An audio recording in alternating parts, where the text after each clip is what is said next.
Et bonsoir à toutes et à tous pour le deuxième, pardon. Oh, et merde, putain, c'est nerveux. Attends, je recommence, je couperai, t'inquiète. Carrément des mots, Vas-y, coupez votre micro, bordel. Bon. Bonsoir à toutes et à tous et bienvenue pour le second épisode de la saison de Football Universe, c'est la saison 3. Et ce soir, on va parler de l'équipe de France, on va parler de Ligue des Champions, on parlera Ligue 1 également.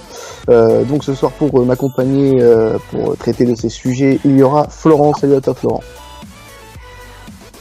Salut Quentin, salut à tous. Donc Florent qui nous fera aussi sa chronique en milieu d'émission, on va le dire. Et ça sera sur la Champions League, si je ne me trompe pas.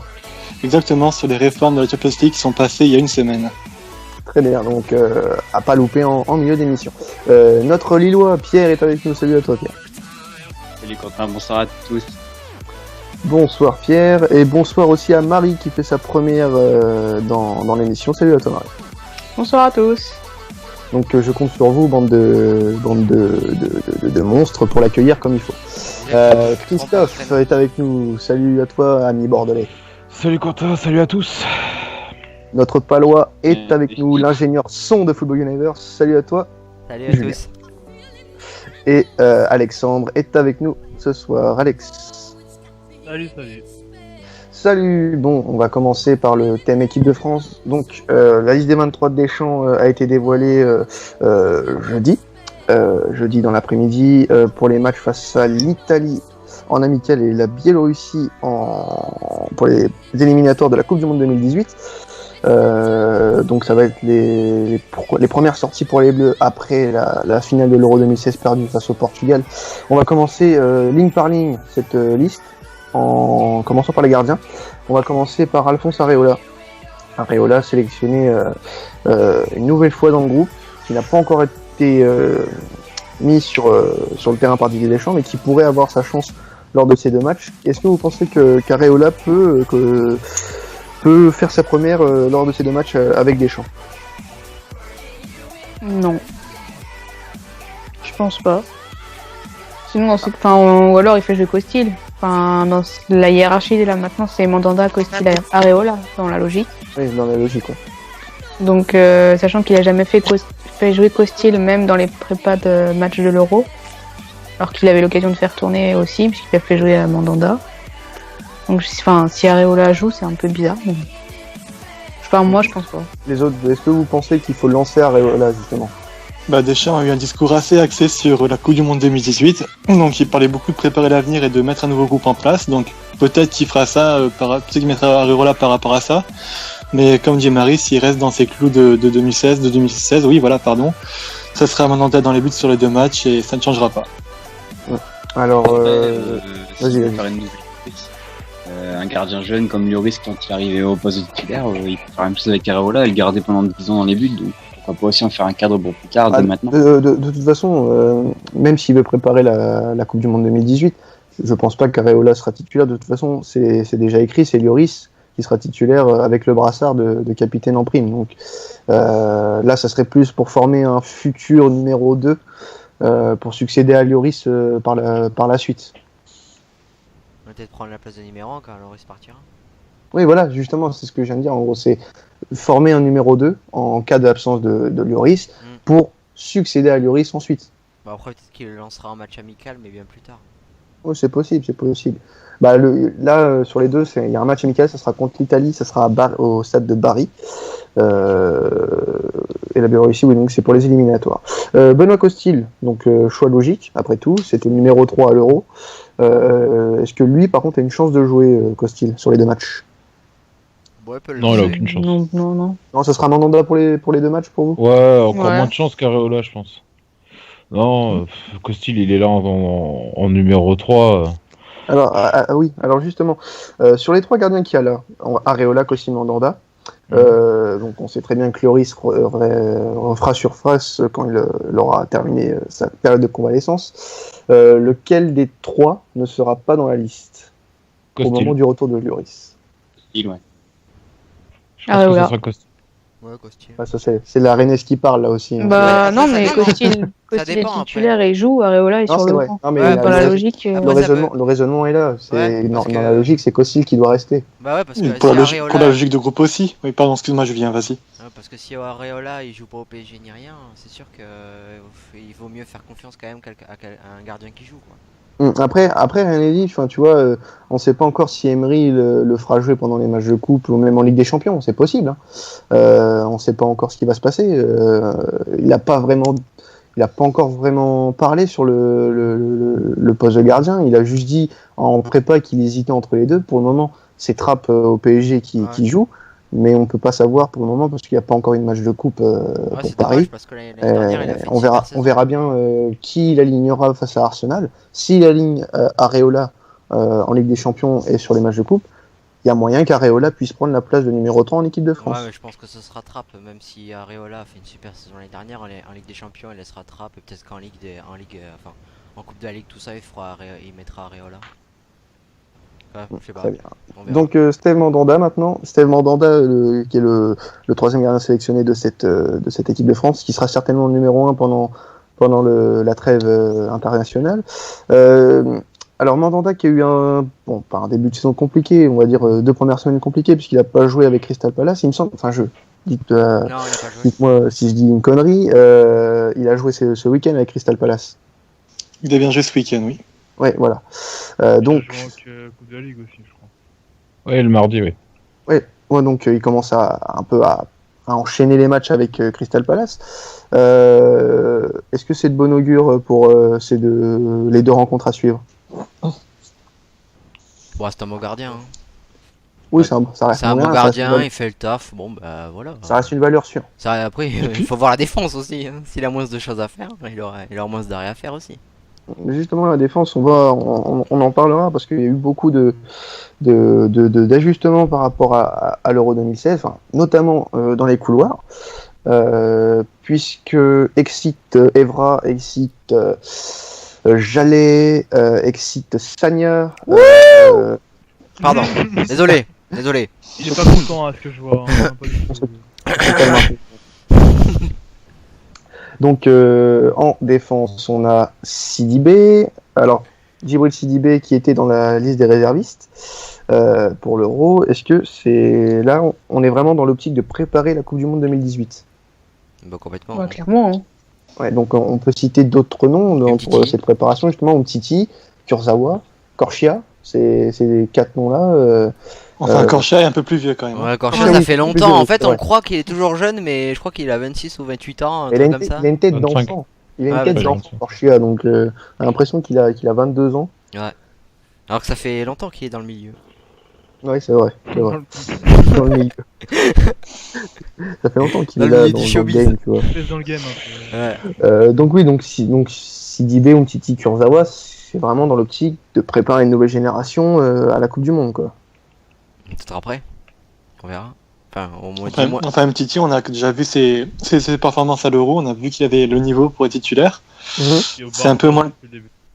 Oui, voilà, exactement. Et c'est moins le cas de Korchia ou de Sidibé, par exemple, qui sont encore très prometteurs, mais qui n'ont pas encore prouvé à l'échelon supérieur du niveau international qui peut être demandé en Coupe du Monde. Alors comme les 2 latéraux droits qui étaient à l'Euro ne sont pas là, qui étaient Jallet et Sagna, là on en a de nouveau, Korchia et Sidibé, qui n'ont pas connu encore de sélection en équipe de France.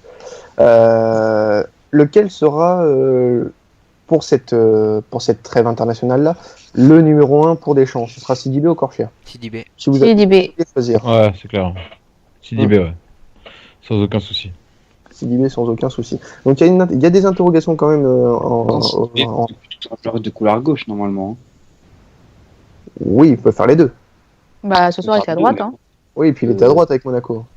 Et si tu regardes la sélection de Deschamps, il y a déjà 2 latéraux gauche de l'autre côté, donc ça sera à droite qui sera Sidibé. Sur Zawading, ils sont à gauche, donc il y a pas d'autre moyen. Donc il y a des interrogations quand même dans cette liste, puisque Rami a été sélectionné de nouveau par Deschamps. Alors, qu'est-ce que vous pensez de cette sélection de Rami, les amis? Par défaut. Par défaut. C'est une sélection par défaut. Bah bien sûr, tu regardes, il n'y a pas énormément de choix à l'heure actuelle entre les blessés et les gens qui ne jouent pas, Alors, on comme rappelle Sako quand même, par exemple. on rappelle quand même que on peut parler de Sako qui n'est pas là, Zuma qui n'est pas là, Blessé. Laporte qui n'a toujours pas été sélectionné. Mm. Puis, oui, voilà, il y a du monde quand même. Il y a Mathieu, mais ouais, mais tu vois, Laporte, il revient à peine de blessure. Voilà. Zuma, je sais pas s'il est rétabli depuis sa blessure de fin de saison. Entièrement. Il est censé revenir en septembre, Zuma. Bah voilà, donc déjà, Mathieu, pareil, il revient de blessure. Donc tu vois, c'est pour ça que je te dis que c'est un choix par défaut. C'est le mec a fait l'Euro. Donc il a pas énormément de choix des champs là-dessus. Puis il donc, y en a d'autres, mais ils sont trop jeunes. Ça moi, à viendra mon plus avis, tard. Rami, ça sera peut-être une des dernières fois qu'on le verra. Sauf si vraiment. Là, c'est un sauf peu, si c'est un blessure. peu, c'est un peu, en fait, moi, je suis un peu le même parallèle avec Gignac, si vous voulez. Pour moi, ça sera un peu, ça a été un peu un choix par défaut. Et quand des Gamero, Lacazette seront à 100%, par exemple, Gignac ne sera plus sélectionné. Ouais, C'est à fur et un à peu le mesure. même cas. C'est un peu le même cas que Rami. Sinon, petite interrogation aussi, bon, un peu moins que Rami, mais c'est Lucas Digne, parce que Lucas Digne, depuis qu'il est arrivé au Barça, c'était prévu, mais il ne joue pratiquement pas. Bah, en même temps, il y a Il a Jordi quand même Alba. été, hein. il a quand même été, rigole. il a été convaincant hein, quand il a joué. Non, il a été convaincant, mais il a pas, comparé à Alba, il a pas beaucoup de temps de jeu. Ouais, mais C'est c'est ce Jordi que je Alba veux en dire. face, quoi. Oui, voilà. Donc, de toute façon, entre Digne et Kurzawa, je pense qu'on est d'accord que ce sera Kurzawa. Oui. Oui. Oui. À part s'il fait comme aujourd'hui. Ouais, c'est vrai Bah, qu'aujourd'hui, il a pas été bon. Je suis il te laisse désolé, des mais boulevards. Kurzawa, ça fait 3 matchs que défensivement, c'est catastrophique. Hein. S'il est juste bon offensivement, mais catastrophique défensivement. Déjà contre Metz, il s'est fait bouffer par quoi défensivement? C'est le Moreno de chez Paris, quoi. 3 matchs contre aucun. Et le problème, c'est que en équipe de France, on a l'habitude d'avoir des latéraux qui montent pas trop. Oh, j'avoue qu'on a Evra, c'est encore pire. Alors. Donc, ça risque justement de bouffer nos ailiers ce type de jeu-là. Après, est-ce que Deschamps lui demandera de moins monter, de forcer un peu sa nature et d'être un peu plus propre défensivement qu'il l'a été depuis le début du championnat? J'espère. Euh, Parce que contre l'Italie, ça va pas pardonner ça. Hein. Ouais. C'est sûr. C'est vrai. Donc on a deux défenseurs centraux. Alors là c'est une interrogation aussi parce que au niveau des défenseurs centraux, bon on a Rami, on l'a dit, mais bon c'est un choix par défaut, donc il sera certainement numéro 4 pour ces Oui. deux matchs. Sinon on a Koscielny, Umtiti, Varane. Alors 3 places pour 2 postes, enfin 3 joueurs pardon pour 2 postes. Alors à l'Euro c'était Koscielny, Umtiti qui profitait de l'absence de Varane qui était forfait. Est-ce que Varane est encore le titulaire dans l'esprit des Deschamps selon vous? Oh, je pense, ouais. Ouais. Ouais, je pense. Je pense qu'on va. Il se complète, c'est celui qui complète le mieux avec Koscielny. Ouais. Donc Umtiti, lui, sera enfin, un peu le dindon de la farce. Bon, après, Si- ça Bah, dépend. le problème- Ça dépend un peu des résultats qu'il y aura, je pense. Au fur et à mesure de la saison. Des uns aux autres, quoi. Mais le problème, c'est que Koscielny il a tellement pris une dimension différente depuis l'Euro en équipe de France qu'il est obligé d'être titulaire. Et Varane, il avait déjà cette dimension depuis 2014. Donc la logique, c'est d'avoir les deux titulaires. Après, ça n'a jamais fonctionné, les deux associés. On peut espérer que ça va marcher, comment ça marche maintenant. Mais bon, de toute façon, ça sera du Koscielny et Varane en titulaire pour le début. Après, oui, Umtiti, je pense qu'il peut jouer sa place après, vu que Varane n'est pas en très bonne forme en ce moment. Mais ce qui est bien, c'est qu'on peut souligner quand même la qualité de ces 3 défenseurs centraux-là, puisque ça faisait longtemps qu'on n'avait pas eu le choix comme ça entre 3 défenseurs centraux aussi talentueux, parce que quand même, Umtiti, il fait un bon début de saison avec le Barça. Là, il a fait un match assez solide contre... merde, il jouait qui le Barça Ça va me revenir. Bilbao, là. Bilbao, exactement. Il a fait un match assez solide avec Piqué Depuis en... le début qu'il défense joue centrale. tous les matchs de Barça, il fait des gros matchs. Hein. Il fait des gros matchs et très franchement, c'est une bonne nouvelle parce que ça va donner de bons casse-têtes à Deschamps jusqu'en 2018. Donc sinon, oui, bon, en défense, on a tout fait. On va passer au milieu de terrain avec... bon, alors Cabaye était sélectionné au départ, mais il est forfait. Il vient de déclarer forfait, donc c'est Geoffrey Kondogbia qui le remplace. Alors, est-ce qu'on peut comprendre ce choix ou pas du tout? Entre le choix et le non. choléra, quoi. Je ne le comprends pas. C'est le choix et Je ne le. le comprends pas. C'est de choisir entre la peste et la choléra, quoi. Alors, qui aurait été mieux que Kondogbia? Bah, Rabiot, non? Oui, voilà, Rabiot, oui, c'est vrai. Boula, vous l'oubliez, ouais. Ouais. Qui ça? Mais Rabiot. Rabiot joue avec les espoirs, du coup, non? Rabiot il est convoqué avec les espoirs. Ouais, je Ouais. pense. C'est peut-être Mais comme pas il a ça. rappelé Dembélé, il aurait pu prendre Rabiot. Ouais, mais il va pas payer tous les joueurs de Oui, les espoirs, à ouais, mon c'est avis. Dommage. Mais oui, enfin, hormis Rabiot, il y a forcément quelqu'un d'autre que Kondogbia. Sinon, Là, Bah, Gonalon. Ouais, Gonalon. Gonalon, ouais. Renaud Coat, c'est bien aussi. Ouais, bah oui. Benjamin André, sinon. Ouais, c'est vrai qu'André il est pas mal là. Enfin, Florent bon début de Balmont. saison, c'est vrai. Oui, bien sûr, Florent Balmont. Non, mais... Diaby aussi, c'est pas mal, hein. Oui, non. j'aurais pu rappeler Diaby. Non, mais hein. ou Las même. Alors, non, mais plus non. sérieusement, Las. Diaby, non, alors, très Ouais, franchement, non, Diaby, là, non. s'il est Non, non, non. pas- Bon, après, Diaby, les Marseillais, c'est compliqué en ce moment aussi. Non, et puis même, là, en ce moment, en plus, dans la situation dans laquelle pas il bon est du personnellement... tout, c'est pas qu'il est pas bon, c'est qu'il est beaucoup moins bon que Manque de rythme. que l'année dernière. Il manque de rythme, il n'a pas eu de préparation. Puis vieilli. là. Transfert. Donc voilà. Donc sinon, on est d'accord pour dire qu'on Kondogbia, c'est pas un choix... Enfin, c'est un choix plus par défaut qu'autre chose, quoi. Sinon, bah, au milieu de terrain, on a bah, de ce qu'on avait à l'Euro, hein. Pas de surprise là-dessus, du Kanté, du Matuidi, du Payet, du Pogba, du Sissoko, pas de déception sur les 5 appelés pour vous. Enfin, vous auriez appelé quelqu'un d'autre? Non. Non. Bah, à part Rabiot, ouais, que j'aurais rappelé, mais effectivement, vu la situation des espoirs, on pouvait pas le prendre. Mais sinon, ouais, c'est dans la continuité, quoi. Très bien, très bien. Alors, est-ce que vous n'avez pas peur justement pour un Matuidi ou voire même un Sissoko en manque de rythme, parce qu'ils n'ont pas beaucoup joué en début de saison. Enfin, On m'a dit. Ouais, Matuidi ouais, n'a pas frais, beaucoup Sissoko joué. n'a- Et Sissoko, Sissoko, Sissoko n'a pas joué du tout. Est-ce que, oui, mais justement, ils vont peut-être être frais, mais est-ce que c'est un frein peut-être pour ces deux matchs? Bon, le premier est amical, donc je pense qu'il va les faire jouer. Le premier, après. Contre la Biélorussie, Matuidi, oui, ça peut apporter du physique au milieu, mais offensivement, Mais sachant c'est que la pas le mieux, Biélorussie, quoi. sur le papier, on est largement favori, mais c'est Ouais, les mais la déplacements Biélorussie, sont elle toujours nous- compliqués. Ouais, ils nous cassent les Oui. couilles à chaque fois qu'on joue contre eux, donc. Je me rappelle d'un certain match à Gomel en 2013. Ah, non, c'est ça, un truc comme ça. Et ouais, il y avait eu 3-2, 4-2. 4-2, 4-2, Ouais. oui, voilà, 4-2 et 2 fois mené au score sur 2 Ouais. erreurs de Yoris. Il y avait exactement. encore Nasri en plus. Et Oui, Ribéry. c'est vrai. Et c'est Ribéry Il a- qui avait marqué. Samir. Et Pogba avait marqué son premier but en Ouais. équipe de France. Donc voilà, pas de surprise donc pour les milieux de terrain. On va passer aux attaquants.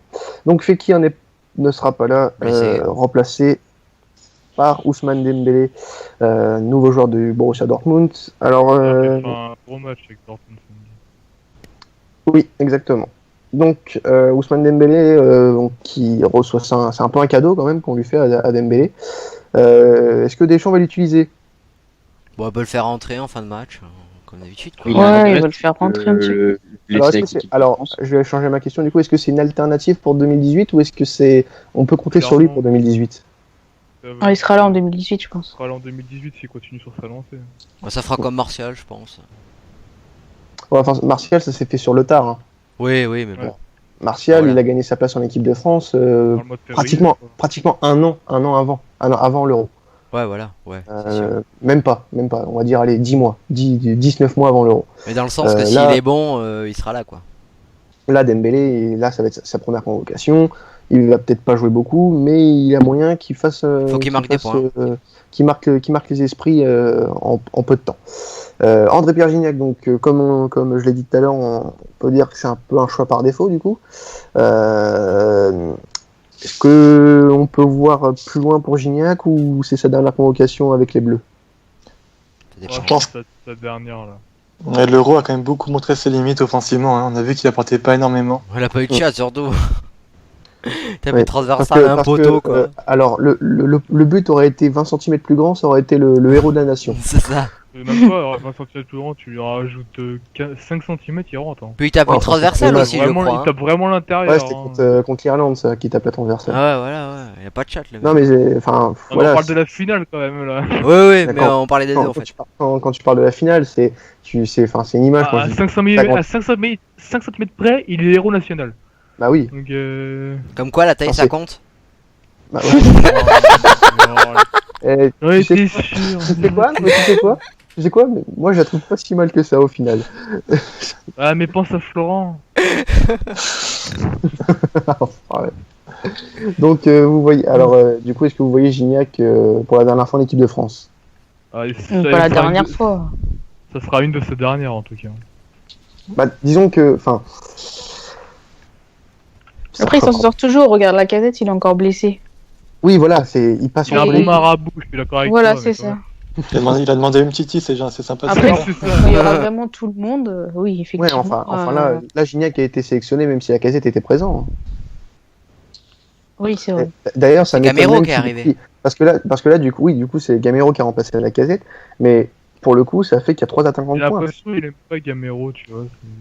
Oui, mais Gamero, il était pas. Je suis pas sûr, mais il était pas sûr à 100% d'être apte à jouer. Du coup, il a joué ce week-end et ça a peut-être fait changer d'avis Deschamps quand il a su que la casette s'était blessée. Du coup, bah, on va passer à Giroud. Giroud qui a fait un assez bon Euro, faut le dire quand même. C'est logique, même s'il a pas beaucoup joué avec Arsenal depuis le début de la saison. Il est en retard, c'est son problème de préparation. Il est pas encore en jambes pour jouer 90 minutes. Bah là, t'as deux gunners, donc il faut demander des infos. Donc ça peut y sera, aller, alors il sera pas forcément titulaire, c'est ça que tu essayes de nous dire, Flo. Ouais, je non, pense ça, pas. Je Enfin, sais ou pas. alors, Peut-être qu'il va C'est changer risqué de le Dembélé, garder, hein. justement. il Alors peut- là, on aura 3 attaquants de pointe. On aura 3 attaquants de pointe, ça sera Giroud, Gignac, Gamero. Lequel sera titulaire? Bah, logiquement, Gignac. Ouais, je dirais Gamero pour une fois. ou alors il fait jouer Giroud, mais une mi-temps. Il débute Oui, avec voilà, c'est Giroud, ça. mais 45 minutes. Ah, Ouais, c'est ça. Face à parce que- l'Italie, c'est possible, mais face à la Biélorussie, on va se baser sur le match de la Biélorussie qui est le plus important. Mais Quentin, la Biélorussie, c'est dans 2 semaines, si j'ai pas de bêtises. Oui, voilà. Voilà, D'ici ça, là, après, hein. Giroud il aura le temps de faire un programme de préparation personnelle où il pourra se remettre en jambes et il pourra tenir 90 minutes derrière. Ou Voilà, à défaut, 60 C'était minutes. ça, c'était ça ma vraie question. Donc du coup, je te... Ah bah il sera titulaire avec la bien sûr Oui, Voilà. c'est sûr, ça, ouais. pour le Ah, ok. match de qualif alors. D'accord, voilà. Et contre l'Italie, je pense que ça sera Gignac qui fera rentrer Gamero. Ouais, il fera... Ah, peut-être pas. Enfin, Gamero, il le fera peut-être rentrer, mais sur un côté, tu vois. Ah, ouais. Et faire rentrer Giroud, justement, pour qu'il ait un peu de rythme. Non, ça, je sais pas, Quentin. Après, peut-être que le fait de voir que Gamero joue avec Griezmann à l'Atlético, ça peut donner des idées à Deschamps aussi, hein, au niveau de l'organisation. Oui, c'est vrai, c'est pas faux. Après, il faut voir ce que ça donne. pour le beaucoup moment. l'entente aussi. Oui, voilà. Et puis, il faut voir ce que ça donne. Et ils ont joué un match, et puis bon, c'était pas fameux contre... Merde, ils ont joué qui ce week-end? Alaves et. Non, Alaves, il était absent, Gamero. Le premier match, c'est Gamero qui marque sur Péno à la fin. Ouais. Ah bon Oui, oui. La merde, c'était qui était absent? Aucun des deux. Griezmann. Ok. Non, il a joué Griezmann le premier match. Bon, bah, j'ai cru qu'il était absent. Enfin, bref. Et Enfin, bon. Atletico, ils ont joué contre Leganés, le premier. Ouais, les Ganes, exactement. Voilà. Donc, en parlant d'un Colchonero, on va parler d'Antoine Griezmann. Antoine Griezmann, le meilleur joueur de l'Euro 2016, Qui n'aime pas la Ligue 1. Ouais. Ça se comprend. Il n'aime pas la Ligue 1 et il l'a bien fait comprendre sur le CFR. Bah, non, Ouais. enfin, déjà, ça se comprend d'une parce que il a pas grandi enfin, il a grandi en France, mais il a pas sa culture Depuis footballistique. 13 ans, il vit en Espagne. Sa culture on peut dire footballistique, qu'il a elle n'est pas française, elle est espagnole. Donc Ouais. ça se comprend, et de deux, la Ligue 1, c'est ce que c'est, quoi. Ah, moi, ce qui va faire sur le CFC, c'est qu'ils insistent bien. Vous viendrez jouer en Ligue 1, le championnat de France, ça m'intéresse pas. C'était clair. Hein. Bah, au moins, c'est clair. hein. Il a Bon, pas c'est fait clair, sa langue de bois. il est pas Ah hypocrite, non, il va pas dire clair. ouais, il va pas dire oui. En il plus, va pas... non, mais tu sais, vous aurez pu jouer au PSG. Ah, je sais pas. Non, ça m'intéresse pas la Ligue 1. Il a fait comme ça. Oh, bah voilà. Oui, oui, oui. D'accord, c'est gentil. Pardon, excusez-moi, C'est pas moi. c'est une pub, je suis désolé. Oui, bah oui, bien sûr. Ouais, c'est Tu un- Moins prends pour les alors. cons, t'as raison. Florent a fait une petite nuance sonore, donc il aura -1. Oh. Oh. D'ailleurs, Putain. je tiens à vous prévenir tout de suite, je n'ai toujours pas fait le classement. Donc, ça prendra une semaine de plus. Oh là là, il déconne. Là. Donc, C'est la- c'est Et après, ça me critique, C'est hein. un miracle. je le ferai juste après cette émission, c'est promis. Et vous serez au courant, vous serez tenu au courant. Donc, Griezmann, donc oui, c'est un choix logique. Pour le moment, un démarrage en demi-teinte avec l'Atlético. Est-ce que ces deux matchs avec l'équipe de France peuvent lui redonner un peu de confiance? Non, mais c'est pas un problème de confiance, c'est juste un problème physique, juste se remettre en jambe après l'Euro, mais il a pas un manque de confiance, faut pas dire ça. Non, Ouais, mais- bah ouais. C'est reprendre confiance, mais après l'Euro. Il a juste pas de chance en finale, c'est tout. Ouais, bravo. Bah quoi, c'est vrai, non? T'as remis le couteau dans la plaie. Bah ouais, J'avoue, j'aime bien ça. Toi, t'es portugais, on l'a compris, ça va, c'est bon, voilà. Va manger ta morue, fais pas chier. Hein. Macao. Ah là là, putain. Non, mais et puis Griezmann, c'est un compétiteur, c'est le genre de mec qui va pas s'arrêter parce qu'il a perdu en finale. Hein. Tu le vois en 2014, il était plus bas que terre, il est revenu encore plus fort, et là, je pense qu'après 2016, il reviendra encore plus fort. Faut juste là qu'il retrouve le rythme, et ça va aller tout seul pour Griezmann. Hein. C'est un joueur qui est. De toute façon, individuellement, il n'y a pas de souci à se faire sur lui. On a vu l'Euro qu'il a fait, malgré tout. Ça a été ça a été le meilleur joueur de l'Euro, et de toute façon, le meilleur joueur du groupe France. Donc, personnellement, j'ai pas de souci à me faire sur lui. Lacazette, je l'ai dit tout à l'heure. On pâtait les couilles, hein, dire clairement. De quoi? Si tu te faisais du souci pour lui, je pense qu'il s'en fout, tu sais. Oui, je pense qu'il s'en fout, oui. Donc Lacazette absent, je l'ai dit tout à l'heure, Gamero l'a remplacé. Donc Gamero, ça sera pour jouer où? Sur un côté ou dans l'axe? Ça dépend. Gamero Ouais. Dans l'axe, je pense. Ouais, dans l'axe, ouais. Après, il s'accente Ouais, vachement ça sur dépend. un côté, Gamero, il s'accente toujours, donc voilà. Et là, ça Ouais, veut dire, ça veut dire qu'on a que 3 joueurs de côté. Donc ça veut dire on a que Dembélé, Griezmann, Martial. Sachant que Sissoko peut jouer aussi sur un côté. Oui, c'est vrai. Sissoko peut jouer sur un Qui joue côté. à gauche. Et d'ailleurs, Sissoko était les droits titulaires en demi et en du quart jusqu'à la finale, si je dis pas de conneries. Enfin, Et qui avait en fait- finale, et qui a tu fait savais trois pas très trop bons où il matchs. jouait, le mec, il était partout. Hein, donc, Oui, il était partout. On savait pas s'il était vraiment Au à final, droite. en fait, il remplaçait Matuidi avec les poumons, ils ont changé. c'est ça. Il est défenseur central. Attaquant, ailier droit. Il était Il m'avait partout. impressionné ce jour-là. Ouais, c'est Il a clair. fait, je crois qu'il a fait le meilleur match de sa carrière, qu'il a malheureusement perdu. Mais il a fait le meilleur match de sa carrière. Arrêtez de remuer le couteau dans la plaie. Pas cicatrisé encore. Donc, le dernier, Anthony Martial, qui a fait un bon début de saison pour le moment avec Manchester United. Est-ce que ça peut être l'un des, pas des cadres, mais des joueurs importants en vue de 2018? Bah, disons qu'il a une grosse marge de progression, donc d'ici 2018, j'espère pour lui qu'il aura progressé. Quoi. Oui, c'est vrai. C'est vrai. Surtout avec les joueurs avec qui il joue, il a Ouais. pratiquement Là, dit il, pour là la s'il SC. progresse pas, franchement, faut arrêter tout de suite. Hein. Arrêtez les frais, c'est terminé pour lui. Tu demandes le remboursement, Monaco. 80 millions, allez hop, tu rembourses. Donc, vrai. on peut considérer que c'est un joueur, ça sera un joueur important en vue de 2018 alors. Oh, bah, il Bah, jouera. normalement, oui, on espère. D'ici 2018, je pense qu'il sera quand même titulaire à gauche. En espérant qu'il soit moins décevant qu'il l'a été pendant l'Euro, malgré qu'il n'ait pas beaucoup joué. Mais les peu de fois où il a joué, il a été décevant. Et Coman, il est où Qui ça? Coman. Bah, Coman est blessé. Ah ouais, il est blessé, ah ouais, ok. Ah, il est blessé il y a un mois, et puis je sais plus, vraiment, un mois ou deux, je crois, il est blessé. Ah, Non, au non, non. moins, au Non, moins non, un jusqu'en mois. décembre, je crois, non? Ah bon? Oui, c'est long, hein, c'est une longue Ouais, blessure. ah merde. Il s'est Ah, fait, j'ai- depuis un il s'est an, niqué, je il s'est niqué la sais cheville. qu'il y a un- Ah, Ah ouais, d'accord. Ah oui, il s'est niqué la cheville.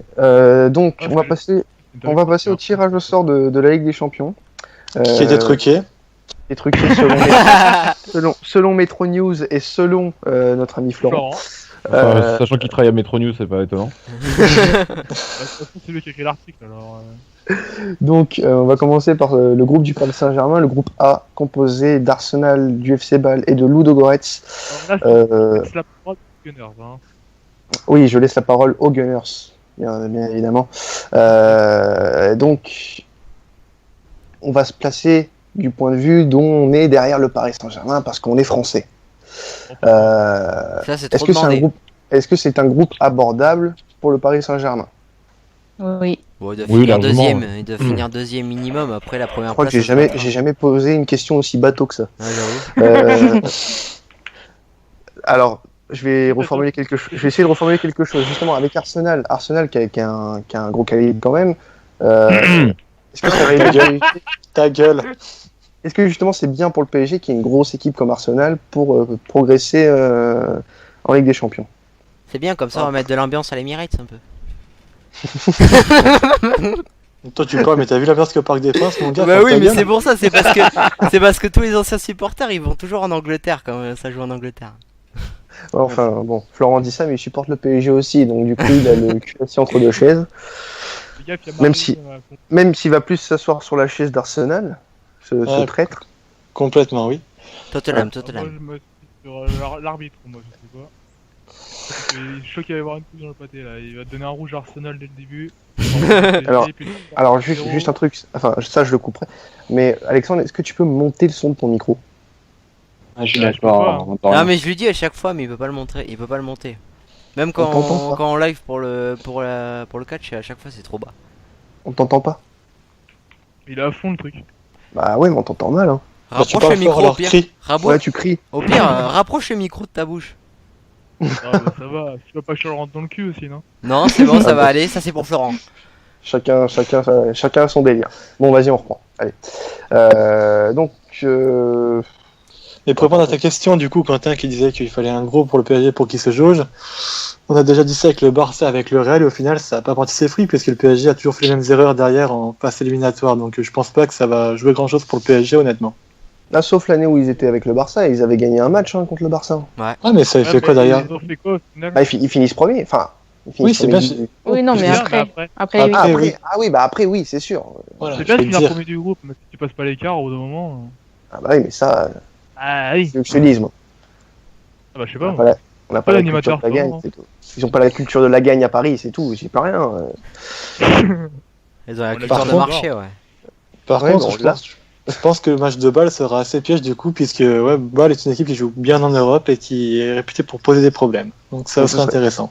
Bâle, ça peut être l'équipe qui arbitrera quand même le duel entre Paris et Arsenal. Et puis il y aura le retour de Xhaka à Bâle d'ailleurs, qui sera assez beau à voir, je pense. Oui, c'est vrai d'ailleurs, Granit Xhaka qui était à Bâle. El Neni aussi. Florent, tu quelques mises saisons. sur qui en 8ème pour Ah oui, El Arsenal? Nani aussi, c'est vrai. Ouais, Il y a son frère d'ailleurs à Xhaka. ouais il a son frère, Ouais, ouais, bah, exactement. Ouais, voilà. Qui ne sont d'ailleurs pas de la même nationalité. On l'a vu pendant l'Euro. Ludogorets, donc clairement, ça va être l'équipe qui prend des points. Oh bah oui, si tu prends pas des points contre eux, c'est que c'est grave. Ludogorets, ouais, c'est plus faible, quoi. Plus faible, ça fait partie des équipes les plus faibles de toute la Ligue Deuxième Champions. participation de leur histoire pour la Ligue des Champions. Oui, donc ça reste une équipe très faible quand même. Deux autres clubs français sont en Ligue des Champions, notamment dans le groupe E avec l'AS Monaco qui est dans le groupe du CSKA Moscou, du Bayer Leverkusen et de Tottenham. Alors c'est un groupe assez homogène quand même pour Monaco, ils ont eu un bon tirage. Est-ce qu'on peut avoir de réelles chances de qualification avec Monaco? Bonjour le chat. Oui, clairement. Clairement, ça ressemble vachement à leur groupe d'il y a 2 ans, où ils avaient réussi à se qualifier. Alors il y a 2 ans il y avait le Bayer, Benfica et le Zenit. Ouais. Et donc, je trouve qu'ils s'en sortent plutôt très très bien pour un club qui était en chapeau 4. Donc non, ça peut le faire, mais bien sûr, il faudra jouer tous les matchs à fond et être réaliste. Mais bon, vu le match qu'ils ont fait ce soir contre le Paris Saint-Germain, C'est de bon augure. ils sont capables de le faire. Après, ça Et va puis, dépendre aussi de la fin du mercato. On C'est va vrai. voir les départs et tout ça. On je a sais le droit à pas. Martial l'année dernière, est-ce que là, cette année, il va pas y Ouais. avoir des Bah, du départs coup, non, mais du coup, là, il y a une phase finale, il y a une phase de groupe de Ligue des Champions, donc il y aura moins de départs. Il y aura même peut-être quelques arrivées, c'est possible. Oui, c'est possible. Ouais. Ce qui est différent de l'année dernière, c'est que il y a eu une élimination en barrage où du coup Martial s'est barré. Comment il s'appelle, Abdenour s'est barré. Il y en a plein. Carrasco Kurzawa. aussi. Non mais ça c'était avant, c'était bien avant Carrasco. Kurzawa, oui, voilà Kurzawa. Et donc ça fait beaucoup. Et du coup en Europa League, derrière les résultats n'ont pas suivi. Ils avaient terminé 4e du groupe, je crois, non? Peut-être pas 4ème, mais ouais, en tout cas sorti. Ouais, et ils avaient même Tottenham d'ailleurs dans le groupe. Donc oui, ça paraît très abordable quand même pour l'AS Monaco. Je sais pas ce que les autres en pensent. Alex, toi t'en penses quoi? Ouais, ils peuvent faire deuxième, je pense quand même. Oui, alors le favori ce serait Tottenham. Bah, sur le papier, ouais. Sur le normalement. papier, oui. Attends, je vais l'entendre dire de la part des Gunners. Le favori c'est Tottenham. Non. Boum, allez. Voilà, ça je le savais. Attends, ce qu'on trouve pas, c'est que Florent est fan de Tottenham. Il fait genre Oui, qu'il c'est est pour vrai. Arsenal. C'est vrai. Florent. Bla bla bla bla bla. Je l'assume pas. Tout Incroyable. ça, je dis que Tottenham jouait bien à une époque, et bah oui. Désolé de vous l'avouer, monsieur. Mais en tout cas, juste pour dire que oui, la chance que Monaco a, c'est que Tottenham et le Bayern détestent jouer contre des équipes comme Monaco qui jouent regroupées avec un bloc défensif assez bas. Et je pense que c'est ce qui peut permettre à Monaco de les battre et d'accrocher une place qualificative pour les 8e de finale. Et tu Très sais bien, que pour bon. moi, les clubs qui va être chiant à jouer, c'est Moscou. Parce que jouer en Russie, ça va être chiant. Ouais, c'est casse Ah, c'est un déplacement difficile. C'est Ouais. comme pour le PSG à Ludogorets. Les pays de l'Est, c'est compliqué. C'est toujours compliqué. Même si normalement, pas normalement, mais l'AS Monaco devrait être à la hauteur. Il y a 2 ans, le Real, ils ont été joués à Ludogorets et ils ont galéré à gagner là-bas. Hein. Ah oui, je sais très bien. Je sais que c'est toujours compliqué de jouer en Bulgarie, en Russie, en Biélorussie. Mais, Bangladesh. c'est toujours chaud de jouer là-bas. Mais Monaco, normalement, devrait être apte à relever le défi face à Moscou. Y a De pas toute de façon, souci. Monaco, dans ce groupe-là, il devrait finir au moins 3ème minimum. Quoi. Bah oui, 3e minimum. Et 2e, ça serait presque normal. Ça serait même une... Enfin, non, ce serait une réussite. Ce serait une réussite. C'est pas une banalité, ce serait une réussite, je pense. Ça serait une réussite. Donc, on va passer... Le mec, il devient Les mecs savaient plus quoi dire, quoi. ça sera, Ça sera quoi, Quentin? ça sera une réussite. Donc sinon, ça sera coupé au montage, hein, bien évidemment. Donc le groupe H avec l'Olympique Lyonnais à l'intérieur, avec la Juventus, le FC Séville, le Dynamo Zagreb. Donc Lyon, c'est le club français qui a eu le groupe le plus compliqué. Pour une certainement. fois. Avec la Juve et le FC Séville néanmoins. Le Dynamo Zagreb qui fait office de 4e normalement, si tout va bien. Ouh, attention avec. Bon, Bon, attention, Ouais, l'année dernière déjà, on disait Lyon, ils vont passer tranquille et ils ont fini 4ème. Oui, enfin Lyon, j'ai pas dit que Lyon allait passer tranquille. Ouais. Avec la Non, mais Juve et Lyon, Séville. franchement, s'ils font 3ème dans ce groupe, déjà, je pense qu'ils vont être contents. Hein. Ouais, c'est Ouais, ça. je pense. Oui, voilà. Voilà, ce qui va dire que c'est à cause du PSG qu'ils sont pas passés, mais. Ouais. Donc essayons d'être optimistes un temps soit peu. 3ème. Et Ouais, ils vont prendre 2 points, c'est bien. essayons de croire qu'ils vont terminer 2e derrière la Juve. Donc du coup, Non, le mieux, c'est qu'ils finissent derrière Séville, du coup. Mais Voilà, c'est ce qui va Olas, il aura glissé 3 billets de 500 sur le bureau. à chaque du fois. coup, c'est ce qui va se passer dans la double confrontation face à Séville, ça sera important. Ouais, Ils vont se faire défoncer. Ouais, parce que de toute façon, Zagreb, ils sont sur le Lyon. Bien sûr.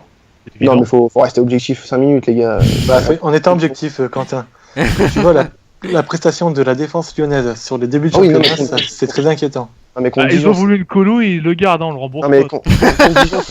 contre Dijon, c'est très alarmant, je le reconnais, mais... Même contre C'est Paris. pas la première fois, Quentin. T'as aussi contre Paris, c'était catastrophique. Ouais, mais Paris, ça compte pas contre Paris. Bah, Comment ça compte pas Quand Un même. Paris, compliqué, Paris avec une équipe B et en totale reformation, ils ont pris 4 ans. Ils se prenaient dans le dos à chaque fois, surtout Ouais, que mais- Séville. Ouais, mais ils de jouent- toute façon, Attends, tu Et puis devrais- ces joueurs-là, quand Séville, ils jouent vraiment dans le dos. T'as vu quoi, le Paris, quoi, Paris comme ils ont joué dans le dos, ils ont pris l'eau. Enfin voilà, ils ont pris l'eau. Et Gamero et tout ça, ils jouent vraiment dans le dos. Ils vont vraiment avoir du mal s'ils continuent comme ça. les Gamero, il est Lyonnais. plus à Séville. Gamero, il y est plus. Hein. Oui, voilà. Ouais, mais- bon. Mais ils ont d'autres joueurs. Hein. Autant de ta chance, c'est dit le nom de l'attaquant ce coup-ci. Allez. Et puis Quentin, Vie. Paris, enfin, Faut manger Je vais- tes pâtes. Non, vas-y, Flo. je disais, je vais pas le dire, mais après, on peut comparer à Paris, qui est moins convaincant aussi, mais qui a un nouvel entraîneur et qui a des défenseurs qui sont pas encore prêts physiquement, alors que Lyon, l'entraîneur est installé, les défenseurs, ils n'ont pas eu de compétition internationale majeure Est-ce durant cet été, que- donc ils sont prêts physiquement. Est-ce que vous regardez la Liga, les gars? Très franchement. Non. Non. Je peux vous dire, et là, d'ailleurs, je suis en train de regarder Villarreal-Séville. Séville, ils se font bouffer défensivement. Ils sont à la ramasse. Voilà, c'est ce qui peut sauver Lyon, c'est que Séville est encore en rodage par rapport à l'arrivée de Sampaoli, qui est encore en train d'installer ses recrues et qui n'a pas encore posé son jeu. C'est pour ça que Lyon peut encore les prendre, mais Lyon va affronter Séville quand exactement? Alors, normalement, c'est le 2e match. Attends, je vais regarder, je crois que j'ai calendrier. Normalement, c'est le 2e. Le deuxième match, ça leur laisse, alors ouais, ça peut leur laisser encore une chance dans ce cas-là, ouais. Attends, je regarde. Ouais, non, normalement, c'est le 2e. Selon le tirage au sort, ça Ouais, doit être c'est le le deuxième et ça se jouera à Séville. Ouais, Voilà. je pense, parce qu'à partir de novembre, ça sera compliqué, mais avant novembre, ils auront une chance, ouais, peut-être. Ah, ça Bon, sera bah, le 27 septembre le match. Non, mais sinon, on va parler un peu des autres groupes, des groupes intéressants. On peut parler du groupe C, avec le FC Barcelone, Manchester City, le Borussia. Mönchengladbach. Voilà. Ah, Julien! J'attendais que Julien le dise en fait, mais Il l'aurait pas dit en train de Pas faire ses pattes. il n'a pas tenté. Et le Celtic Glasgow, donc c'est un groupe vraiment intéressant quand même, avec quatre équipes assez belles quand À même. part les deux favoris, Barça et City, et les autres. Ouais. Ouais, ça peut. Bah après, jouer à Glasgow, ça va être compliqué par contre. Ça peut être intéressant. Oui. T'as quatre belles ambiances. Non, j'allais dire une connerie. 3. Enlève le Barça, oui. Parce que... Non, j'enlève City pour l'ambiance. tu peux enlever le Barça aussi, hein. Non, ça va. Camp Nou, il y a pire quand même. Il y a pire, il y a mieux surtout. Donc bref, de toute façon, c'est pas un concours d'ambiance. Et jouer à Alors, est-ce que Glasgow, le groupe vous le trouvez Est-ce que ce groupe vous le trouvez intéressant? Ouais, bah c'est le mieux, c'est le groupe de la mort. C'est le plus relevé. C'est le groupe de la mort, comme ils disent tout le temps. Attends, le groupe de la mort, Pour je suis moi, pas c'est sûr. celui-là. Je suis pas sûr, parce que t'as un groupe F avec le Real, le Borussia, le Sporting et le Legia Varsovie. Enfin, t'enlèves le Legia Varsovie, bien sûr. Ouais, voilà, bah t'en as 3 que là, t'as vraiment les quatre équipes. Moi, je suis pas sûr que le Celtic, par exemple, fasse quelque chose de grand. Ah, mais ils peuvent prendre un match au Barça, par exemple. Ils l'ont déjà fait plusieurs fois. Oui, ils l'ont déjà fait plusieurs fois, et ça s'est fait il y a quelques années, d'ailleurs. Mais bon, je vois pas le Celtic faire des étincelles, quoi. C'est ça que je suis en train de te dire. Sinon, vous avez l'air passionné par le reste des groupes, les gars. Incroyable. Attends. Ah oui, voilà, un des groupes les plus faibles, on va dire, entre guillemets. Leicester, Porto, Bruges, Copenhague. Voilà, C'est c'est de la homogène. C'est de la merde, mais c'est homogène, quoi. Non, mais c'est homogène, mais d'ailleurs, La C'est bien merde, pour hein, Leicester. Hein. c'est bien voilà. pour Leicester, d'ailleurs, parce que Au Leicester... début, je pensais que t'allais sortir Benfica, Kiev, Besiktas et Naples, le groupe de merde aussi. Oui, ça aussi, c'est pas mal, ça, comme groupe. Besiktas, mon Dieu. Ouais. Avec Quaresma. Mon Dieu, Besiktas. Donc, on va passer à la chronique de Florent. Oh merde! Donc Florent, qui s'est dévoué, hein, encore une fois, pour faire une chronique, parce que, comme je l'ai dit en début d'émission, c'est le seul qui sait écrire. Et donc Florent va nous parler de la nouvelle règle, qui concerne la Ligue des Champions. Et il est d'accord avec ça d'ailleurs. Pas tellement. Ah bon? Tu vas voir.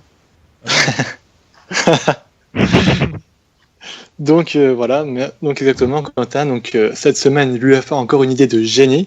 Donc les mecs, ils sont réunis dans un bureau et ils ont dit: allez les gars, c'est bon, on a un plan. On va encore avantager les plus gros et on va défavoriser les petits clubs. Franchement les gars, génial, belle idée. Vous avez parfaitement respecté la philosophie première du football, qui était en fait de donner sa chance à chacun et de égaliser en fait les matchs pour que les petits battent les gros. Hein. On se rappelle tous par exemple de ce match en 2014 où Grenoble avait battu Marseille, ça faisait plaisir. Mais voilà. Il y a des têtes qui se perdent. Hein. Mais maintenant c'est fini, on pourra plus voir ces exploits en tout cas en Ligue des Champions, on pourra plus jamais revoir les petits triompher. Hein. Par exemple, l'OM qui gagne la Ligue des Champions, c'est fini, on pourra plus jamais voir ça. C'est terrible. Du coup, pour contrer cela, personnellement, j'ai décidé de créer une nouvelle compétition où alors cette fois-ci, on va avantager les petits clubs et les très mauvaises équipes et on va défavoriser les gros. Donc au début, j'ai une idée, j'ai voulu appeler ça la Ligue 1, mais apparemment, c'était déjà pris. Donc j'ai trouvé un nouveau nom, j'ai appelé ça la Champions Nulle. Donc d'ailleurs, l'hymne, ce sera à peu près le même que la LDC, sauf qu'au lieu d'entendre les champions, t'entendras plus à la fin les plus nuls. Mais ça donne envie, hein. Ouais, d'accord, ça donne pas envie, c'est pas grave. Je suis optimiste. Mais attention, donc pour y participer, les clubs devront respecter des critères très très sélectifs. Et aucune exception va être tolérée. Donc j'ai fait une liste de critères. Les voici par exemple. Donc pour participer à la Champions Nulle, le club devra obligatoirement avoir un joueur qui a joué dans 5 équipes différentes du championnat de division 1 local. Qu'est-ce que ça veut dire? Par exemple, si je vous donne un joueur qui a joué dans 5 équipes différentes de championnat de division 1 local, c'est Benoît Pedretti. Et ça fait que Nancy pourra y participer. Voilà, ça fait rêver, je vous le dis, on va se régaler. Donc le club devra aussi avoir un joueur brésilien qui n'a jamais été sélectionné et qui ne sait pas faire plus de 7 jongles. Donc ça, vous pensez tous à Brandao, à André Luiz, à Everton Santos, Antonio Geder. Si vous ne connaissez pas ce joueur-là, c'est normal, c'est qu'il est trop nul. Et donc voilà, là aussi ça fait beaucoup de clubs, je vais pas tous les citer puisqu'il y en avait beaucoup, hein, Marseille, Paris, Toulouse, etc. etc. Ah, Oh putain, mais quel connard. Tous les clubs aussi qui ont été entraînés par Jean Fernandez bénéficieront d'une wildcard pour la compétition. encore D'ailleurs, j'ai une idée, hein, le trophée d'aura les traits de Jean Fernandez pour remercier la carrière de cet illustre entraîneur qui a tant œuvré pour notre sport et qui a réussi à prouver que le football était un beau sport. J'ai longuement hésité avec Pablo Correa, mais bon, Jean Fernandez, c'est un peu la carte challenge, la douce séduction pour les demoiselles, pour monter le marketing. Donc ensuite aussi, les clubs qui ont des supporters qui parlent plus du passé que du présent seront aussi sélectionnés. Alors comme ça, on va pouvoir récupérer Newcastle, Saint-Etienne. Je vais aussi prendre Arsenal, comme ça on pourra gagner un trophée, ça changera un peu de d'habitude, ça va être sympa. Et il y aura aussi les 2000 ans, ou alors Valence, etc., etc. Et donc enfin, le dernier abonnement que j'ai proposé, c'est si le club il a une pelouse dans laquelle vivent 5 taupes et sur laquelle il y a les cadavres de 8 pigeons qui gisent suite aux frappes de l'attaquant, alors là aussi, on va les inviter, on va pas se priver d'avoir tant de qualité sur le terrain et d'amener plus de qualité dans la compétition. Donc voilà, comme ça on va pouvoir célébrer le football qu'on aime et ces équipes seront aussi sélectionnées sur la base de la méritocratie. Donc ça veut dire que si l'équipe elle est bien ridicule sur une saison, on va pas se priver, on va l'inviter pour avoir plus de champagne, plus de passes ratées, plus de transversales dans les gueules des supporters, plus d'entraîneurs qui frappent dans les... Voilà, on va pas se priver, on va avoir du spectacle, on va avoir de tout ça. Donc du coup, par exemple, si on avait fait la Champions League cette année, on aurait pu Chelsea, qui a fait un honneur la saison passée, qui a complètement foiré sa saison. Mais bon, c'est dommage pour eux, hein, on va pas pouvoir le faire. Dedans, on va aussi mettre plein d'équipes de l'Est au nom imprononçable pour pouvoir faire des déplacements là-bas et pour aller voir les supportrices en Albanie, hein, depuis le temps qu'on veut. Hein. Chose qui aurait dû être fait cet été, mais que Monsieur Quentin n'a pas fait puisqu'il n'a pas de parole. Je tiens à le rappeler, en plus du salaire qui est bloqué sur mon compte depuis très très longtemps. Mais bon, voilà. En tout cas, merci de m'avoir écouté. Et puis, pour célébrer l'ouverture de cette ligue, je vais dire que 3 mots. Jean-Claude Darcheville. Ah. Mais bravo. Merci Florent. Donc on va passer à la Ligue 1 et aux résultats du week-end. Retour à la réalité. Et on va commencer par le match du vendredi avec Marseille-Lorient, victoire 2-0 de l'Olympique de Marseille sur Lorient. La première de la saison et la première victoire au Vélodrome pour les Marseillais. Un match qui a été plutôt encourageant quand même pour les hommes de Franck Passy et très alarmant pour les hommes de Ripoll. Qu'est-ce qu'on retient le plus de ce match ? Est-ce que c'est la performance marseillaise ou l'incompétence lorientaise ? Je pense que c'est les deux. Hein. Et franchement, je ne peux pas tenir les deux parce que première mi-temps, Marseille a bien dominé son match et son sujet. En deuxième mi-temps, ils ont laissé le ballon à Lorient, mais ils n'ont même pas été capables de l'exploiter. Puis le peu d'occasions qu'ils ont eu, Pelé a réussi à les sortir. Donc tu peux retenir la performance de Marseille, mais je pense qu'il faut plus s'alerter sur Lorient parce que depuis le début de saison, c'est très très compliqué. Alors les autres, qu'est-ce que vous en pensez ? Bah, Marseille a fait effectivement un bon match, surtout au vu des deux premiers matchs. Même si c'était effectivement contre une équipe de Lorient assez faible et bizarrement moins bonne que sur les deux premiers matchs, parce que sur les deux premiers matchs, il faut pas oublier qu'ils ont pris 2 rouges en quasiment en début de match, ce qui forcément te plombe tes matchs. Et donc non, il faut souligner que c'était pas mal. Il y a encore pas mal de choses à corriger, ça c'est normal. Mais en tout cas, on a retrouvé de l'envie. Il y a eu beaucoup de pressing de la part des Marseillais qui ont vraiment bien gêné les sorties de balles des Lorientais. Alors le milieu de terrain de Machache, Diarra était assez bon. Ouais, surtout le petit Machache qui a fait un bon petit match. Et Doria aussi. Aussi qui a fait un très bon match. Oui, qui est très bon dans le jeu long aussi, ça c'est plutôt pas mal. Mais non, franchement ils ont fait un bon match. Après à confirmer après la trêve et puis surtout de savoir qu'est-ce qui va se passer jusqu'à la fin du mercato. C'est vrai. France Football. Ouais, France Football, voilà. Mais voilà, il y a pas mal de choses encore à voir. Donc, provisoirement, pour les deux équipes, alors Marseille est en 11e position avec 4 points et Lorient est relégable avec aucun point au compteur pour le moment et 19e. Le deuxième match, c'était samedi après-midi et c'est le résultat du week-end. C'est Dijon qui s'est imposé 4-2 face à l'Olympique Lyonnais. Lyon qui a complètement sombré, on peut le dire, à Dijon, qui a perdu Lacazette et Fekir sur blessure pendant le match. Est-ce qu'on peut dire quand même que c'est bien fait pour Lyon? Bien fait pour Lyon. Pourquoi tu voudrais que ça soit bien fait pour Lyon? Je sais pas, juste par rapport à Aulas en fait. Ah oui, non mais ça Juste c'est. par rapport à Aulas. Faut préciser, Alors c'est tous les matchs de Lyon. Enfin. Ah ouais. Non mais c'est pour toutes les déclarations qu'il y a eu depuis l'ouverture de la saison. Ça remet les choses au clair. Après, moi, cette défaite-là, je la trouve pas plus inquiétante que ça, à part la performance, bien sûr. C'est pas anecdotique non plus. Ouais, mais je veux dire, tu vois, ils mènent 2-1, ils perdent Lacazette sur blessure, qui était vraiment très très bon. Ouais, mais c'est pas ça qui. Ouais, j'ai une question. Comment l'équipe peut... Oui. De quoi? Comment l'équipe peut être aussi mauvaise alors qu'il perd un attaquant? Tu vois, Oui, voilà, c'est ça que j'allais te dire. Ouais, En fait. mais mentalement, c'est dur. Tu perds ton mec qui te met 6 buts depuis le début de la saison. Alors même s'il y a eu des pénaltys, tout ça, on peut en discuter, mais. Il a activé la Aulas Card, mais d'accord, mais c'est Et- bien. Mais... Et surtout, mais Dijon a eu beaucoup de réussite. 4 buts en 5 tirs cadrés. Et eux, ils ont fait une vingtaine de tirs. Et ils ont manqué. Puis ils sont tombés sur un super Baptiste René.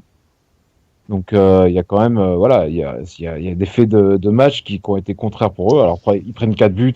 Et en plus, ils ont de la chance de ne pas prendre un rouge avec Nkoulou. Qui Oui. peut remercier la nouvelle règle d'arbitrage. C'est ça, ouais. Qui sont Pas plus cette règle-là d'ailleurs. un rouge. Donc voilà, c'est pas non plus. Enfin, bien sûr, tu perds à Dijon 4, tu prends 4 buts, c'est fou, mais quand tu vois le match, c'est pas comme s'ils étaient vraiment passés au travers et en n'ayant aucune occasion et tout ça. Non, il y a eu quand même du jeu, il y a eu des belles phases, il y a eu des occasions, bon, et puis derrière ils prennent des buts en n'étant pas assez décisifs derrière, quoi.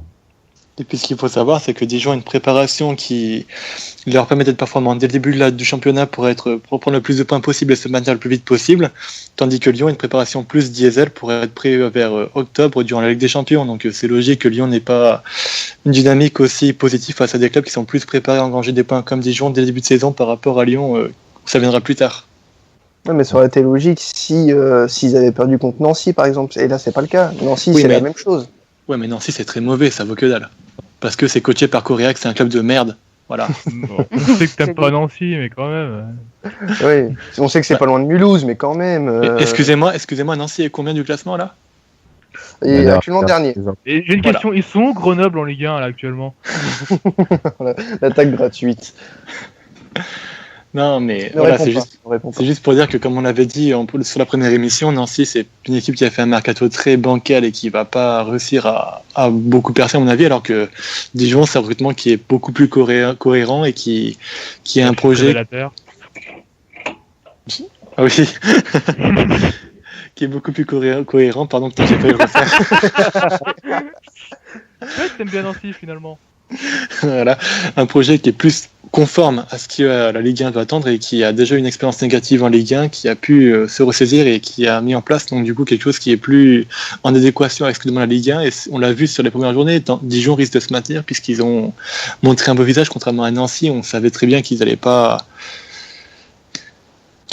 réussir à faire grand chose. Mais voilà, tout ça pour dire que oui, d'accord, avec Dijon, ça marche, Nancy, ça marche pas forcément, mais chaque saison, tu as un promu qui marche bien et qui arrive à taper des gros en début de saison. On l'a déjà vu sur toutes les saisons, tu pourras regarder, tu as eu Angers, tu as eu Caen. Il y a 2 ans exactement, cette année, tu as Dijon, et voilà, c'est aussi logique de voir, donc du coup, ça m'étonne à moitié de voir que Dijon peut battre Lyon comme on l'a fait cette semaine.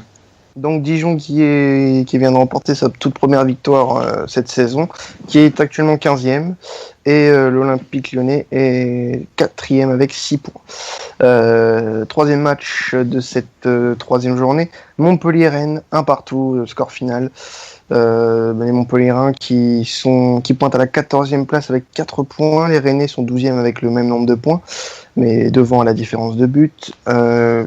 Qu'est-ce qu'on peut retenir de ce match, Marie? Toi, est-ce que tu l'as vu J'ai pas vu le match, mais après, juste que j'ai regardé le multi-Ligue 1, mais vite fait entre deux bières, quoi. Et Donc on apprend que Marie boit des binous en plein match. Elle est comme nous. Non, j'ai pas regardé le match du coup, j'ai pas regardé que Rennes. Et non, après, d'après ce que j'ai entendu et ce que j'ai vu, c'était un peu chacun sa mi-temps. Donc Ouais. le score reflète le match visiblement. Il y a eu, ils ont eu, comment il s'appelle Gourcuff a tenté un coup en montant Ben Sebaini d'un cran et en mettant Mecher en défense centrale. Après, ça a pas trop mal fonctionné. Mais après, voilà, c'était pas non plus fou. Et puis, voilà, le seul truc qui a éliminé ce match, c'était la petite passe de Benjamin André. Ouais, magnifique, ouais. Ouais, c'est tout ce qu'il y avait à retenir, quoi. C'était pas fou. Un match pas très folichon. Ouais. Caen-Bastia. Caen qui s'impose 2-0 face à Bastia. Caen qui pointe désormais à la 6e place avec 6 points. Et Bastia à la 16e place avec 3 points. Caen qui fait un bon début de saison malgré l'absence de Delors, mais qui réussit bien à gérer cette absence justement. Est-ce que c'est étonnant? Un petit peu. Parce que si je me rappelle bien, lors de la première émission, on les avait un peu mis déjà dans la charrette pour la Ligue 2. Ouais, mais on découvre un Santini qui est bon, voilà, Qui est pas dégueulasse, quoi. qui est pas dégueulasse, c'est pas un technicien, mais qui est solide, qui se bat bien devant, un peu comme Delors, un peu finalement, même si Delors, je pense, est un peu plus technique que lui. Mais voilà, et puis surtout un très bon début de saison de Rodelin, qui a fait 2 passes À souligner, décisives Exactement. sur le match. Et puis le fait de pas avoir trop changé l'équipe, pour l'instant ça tourne plutôt bien. Donc avec toujours Ferré aussi qui est excellent. Donc c'est vrai qu'on les avait un peu enterrés du fait que ça semblait pas non plus très solide, mais bon, pour l'instant ils continuent à nous surprendre. Et voilà, après en face c'était que Bastia qui a fait un match vraiment dégueulasse. Même l'entraîneur de Bastia dit que voilà, c'était inadmissible d'avoir fait un match pareil, quoi. Enfin, ils ont eu une occasion et l'occasion, je crois que c'était vers la fin de match, et en plus c'était un tir non cadré, donc voilà, faut pas, enfin ils ont joué contre Bastia, quoi. Mais un Bastia qui était en grande forme, mais qui a pas été bon sur ce match-là.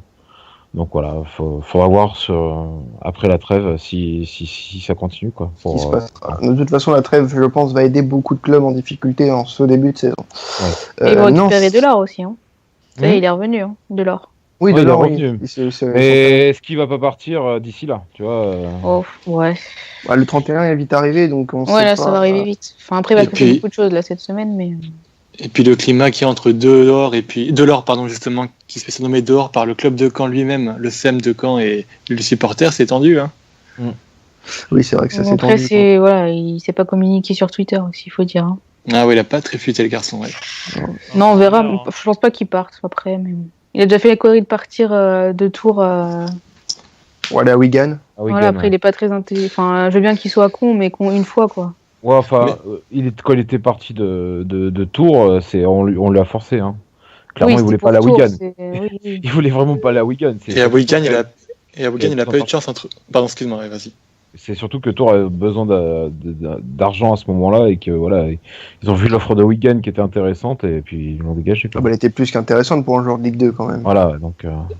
Et puis oui, à Wigan, il a pas eu de chance non plus vu que l'équipe a changé d'entraîneur, il s'est blessé et il est arrivé dans une équipe qui jouait pour le maintien, donc c'était pas évident pour lui non plus. Ouais. C'est sûr. Donc, on va parler du leader de Ligue 1 pour au moins 15 jours.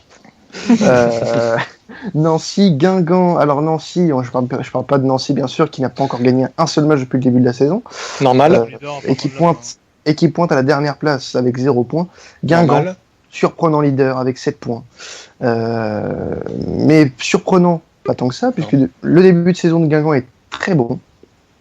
Avec 2 victoires et un match nul, c'était à Monaco le match nul, qui aurait mérité mieux d'ailleurs qu'un match nul.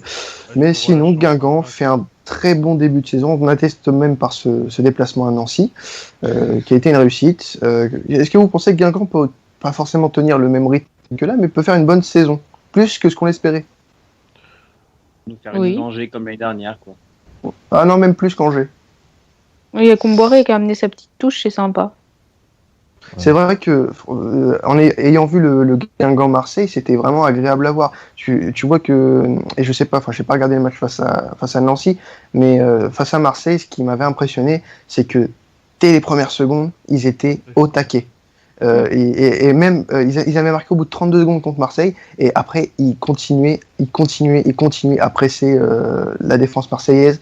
Ils ont eu au moins 5 occasions, je crois, en 20 minutes. C'était incroyable, et j'ai jamais vu une équipe, pas se métamorphoser non plus, parce que sous Gourvenec, à un moment c'était pas mal non plus, le jeu prodigué, mais ça s'est soufflé sur la fin quand même. Là, avec Camboire, tu sens qu'il y a un nouvel essor. Il y a de jeunes joueurs comme Coco qui est pas mal. qui apporte, Ludovic Blas aussi, qui apporte vraiment, Jimmy Briand qui est rené, j'ai l'impression. Ils ont fait un mercato intelligent aussi. Oui, aussi, voilà. Et ils ont ramené Lucado, le petit latéral, là, le Marsal. Marsal, le brésilien. Franchement, il est très bien. Hein. Leur gardien aussi, il est assez bon. Ça dépend. Ça Parce dépend. que le but marseillais, personne n'en a beaucoup parlé, tout le monde a dit ouais, Thomas il a mis un super but, ce qui est vrai. Mais la balle elle est un peu sur lui et le mec plonge sur lui-même. Ce que je connaissais pas en termes de geste technique d'un gardien. Non mais ça va être un sort de l'eau seul, quelqu'un qui est capable de faire des beaux arrêts mais qui est capable de la merde. Quoi. Donc, mais non, c'est sûr que c'est impressionnant ce qu'ils font pour l'instant, Guingamp, c'est propre. Mais c'est vrai que Camboire, moi, ça me saoulait qu'ils soient en Ligue 2 à Lens parce que je trouvais que c'était du gâchis. Ouais. Parce que ça reste quand même un grand technicien. Il a toujours fait du bon boulot par là où dans n'importe quel club où il est passé. Donc, et je trouvais que c'était vraiment intelligent de la part de Guingamp d'avoir réussi d'avoir pu remplacer Gourvenec par Camboire. Donc, comme je l'ai dit tout à l'heure, Guingamp qui sera leader de Ligue 1 pendant 15 jours, c'est incroyable. Je crois que ça ne leur est pas arrivé depuis longtemps. Nice-Lille, 1-1, score final. Alors, les Niçois qui pointent à la 3e place avec 7 points, et Lille à la 13e place avec 4 points. Donc, pour le moment, rien d'alarmant. Je vous rassure, puisque Lille reste quand même sur 2 matchs sans défaite, hein, si on joue comme ça. Qu'est-ce qui se passe à Lille en ce moment, mon cher Pierre ? Il se passe qu'il y a eu quand même pas mal de mouvements dans l'effectif, je pense. Notamment au milieu de terrain, quand tu vois les arrivées, quand tu vois le buteur contre, que je dise pas de conneries, contre le deuxième match, Jean-Jacques contre qui ? Dijon, victoire 2-0, il me semble. Non, 1-0 avec but de Sankaré à 87. C'est pénible, c'est pas du grand football, mais je sais pas comment analyser ça. C'est compliqué à dire. Lorsque depuis quelques saisons, lorsque ça joue pas bien, donc ils s'en sortent sans bien jouer, et c'est dans la continuité de ces saisons-là. Ouais, enfin le but qu'ils mettent là ce week-end, 18 passes consécutives, c'est propre quoi. Enfin c'est. Ouais, mais c'est des éclairs. Ça arrive des fois, c'est des éclairs. Ils sont capables. S'ils peuvent être plus réguliers à ce niveau-là, ouais, d'accord. Mais c'est pas il y a souvent eu des actions comme ça, et ça n'a pas été suivi derrière. Mais le problème lillois, il n'est pas psychologique, il n'y a pas un traumatisme dans l'équipe. Je veux dire, les mecs se sont rendus compte qu'ils avaient relancé Eder et que c'était à cause d'eux que le Portugais était champion d'Europe, je veux dire. Et Eder, c'est 6 buts, 6 passes en 15 matchs de Ligue 1. Oh, putain, on peut cracher dessus comme on veut, mais on est quand même super efficace. Ah oui, on va cracher dessus, on va pas te gêner. Hein. Mais Lille va récupérer de l'argent là cette semaine. Oui, 20 millions pour Bouffal, ouais. Ah, c'est pas Eder qui se barre, non. Ce sera pas un mal pour le groupe. Pour ceux qui ne sachent pas, s'en va à Southampton jouer la Ligue Europa notamment, hein, parce que Lille ne jouera pas cette saison. Voilà. On va pas faire la blague là parce que nous on joue rien du tout du côté de Marseille. Metz-Angers. D'ailleurs, je tiens à souligner avant de passer à Metz-Angers que Nice fait partie des 3 équipes de Ligue 1 qui n'ont pas encore perdu de match, avec Guingamp et une autre équipe dont dont on parlera tout à l'heure. Metz-Angers, victoire 2-0 des Messins sur les Angevins. Metz qui pointe à la 7ème place avec 6 points et Angers qui est 18ème avec aucun point. C'est alarmant quand même côté Angevin là, ce qui se passe. Ouais, enfin après ils ont pas eu de chance, ils ont tapé je sais pas combien de barres là. Puis Thomas Didillon, le gardien de Metz, qui est le gardien espoir français, Il est très a bon. fait un super match. Mais après, Angers, toutes les occasions, c'était que des coups de pied arrêtés comme d'habitude. Donc voilà, le problème c'est que l'année dernière, souvent ils gagnaient des matchs 1-0, 2-0 sur des corners, sur des coups francs. Et sauf que le problème c'est que si t'arrives pas à marquer et que en plus pour l'instant défensivement t'es moyen et tu prends 2 buts sur coup de pied arrêté qui est normalement ta force, bah forcément ça tourne mal. Et autant les 2 premiers matchs ils avaient été plutôt moyens, autant là ils ont fait plutôt un bon match et Metz a eu vraiment de la réussite quoi, 2 tirs de but quasiment. Donc voilà, alors c'est sûr que ça fait 0 points en 3 matchs et que c'est inquiétant parce qu'on s'attendait à mieux vu la saison dernière d'Angers. Mais bon, on peut pas non plus faire un bilan pour l'instant. Non. Mais c'est vrai que pour l'instant, malheureusement, les résultats ne suivent pas. Ils arrivent pas à... Ils ont pas marqué un but, je crois, depuis le début de la saison. Donc c'est un peu inquiétant. Attends, je suis pas sûr. Mais je pense dis pas de bêtises. Je chercherai après. Mais sinon, ils n'ont pas marqué de but pour le Ils moment. n'ont pas marqué depuis le début. Ah bon, voilà. Comme Nancy, non? Ouais, je Ouais, mais crois. ça, c'est Youssouf Hadji, il s'est même pas marqué un penalty. Enfin, d'ailleurs, Il est à côté. ils ont eu 2 pénaux depuis le début de la saison, ils ont raté les 2. Donc, Qui s'y frotte s'y pique, ils disent, hein, bah, franchement, ceux qui c'est de la faute de ce slogan. Et de Pablo Correa. Oui, surtout de Pablo Correa. Sinon, on peut parler de Metz quand même, qui fait un bon début de saison, mine de rien. En ayant gagné contre Lille lors de la première journée, 3-2. Et là, face à Angers, qui a été une très bonne équipe l'année dernière en Ligue 1. Et contre Paris, ils n'ont pas été ridicules. Non, contre Paris, ils n'ont pas été ridicules, mais Le score était sévère, Voilà. était sévère, mais ils n'ont pas été ridicules. Exactement. Et ça confirme un peu les attentes qu'on avait d'eux en début de saison. Ils sont là malgré le statut de promu qu'ils ont. Ils ont récupéré Bicevac, ils font vraiment un bon mercato. Un recrutement très s'il y a une équipe qui a fait un mercato intelligent, je pense que je place Metz numéro 1 quoi. Bah oui, beaucoup de valeurs sûres de Ligue 1 quoi. C'est Coad, c'est Erding, Signorino et Bicevac derrière. Ouais, voilà, Ils ont pris un gars avec de l'expérience par ligne pour encadrer un peu le truc. Non mais ouais. Metz pour l'instant. Et puis ils ont des jeunes prometteurs, hein, le petit ailier là qui a fait marquer contre Paris, j'ai oublié son nom, mais il était très très bon aussi, hein, j'aime beaucoup. Je ne vois pas de qui tu parles. Attends, je vais le retrouver, t'inquiète pas. Et puis il y a Didillon aussi dans les buts, qui est vraiment bon. Très bon gardien. Très prometteur. Le temps que Florent trouve le nom de son ailier, on va passer au match du dimanche, Bordeaux-Nantes. Alors, malheureusement, je vais laisser ça à Christophe. Ismail Assar, voilà. Voilà, exactement. Ça ne me disait rien du tout. Donc oui, Bordeaux-Nantes, victoire 1-0 des Bordelais sur le FC Nantes. Bordeaux qui est 8e actuellement avec 6 points et Nantes 17e avec 3 points. Qu'est-ce qui s'est passé de beau à Chabandelmas? Je suis nostalgique. Au Matmut. Au Matmut Atlantique. Oula. Je vais être très honnête avec vous, je n'ai pas vu le match. Ah, on va pas avoir un résumé d'une demi-heure. Non. Oui. Moi, c'était pas fou, de toute façon. J'étais en week-end à Saint-Malo à ce moment-là, je suis rentré après. Ah, pardon, excusez-moi. Mais j'ai vu le résumé.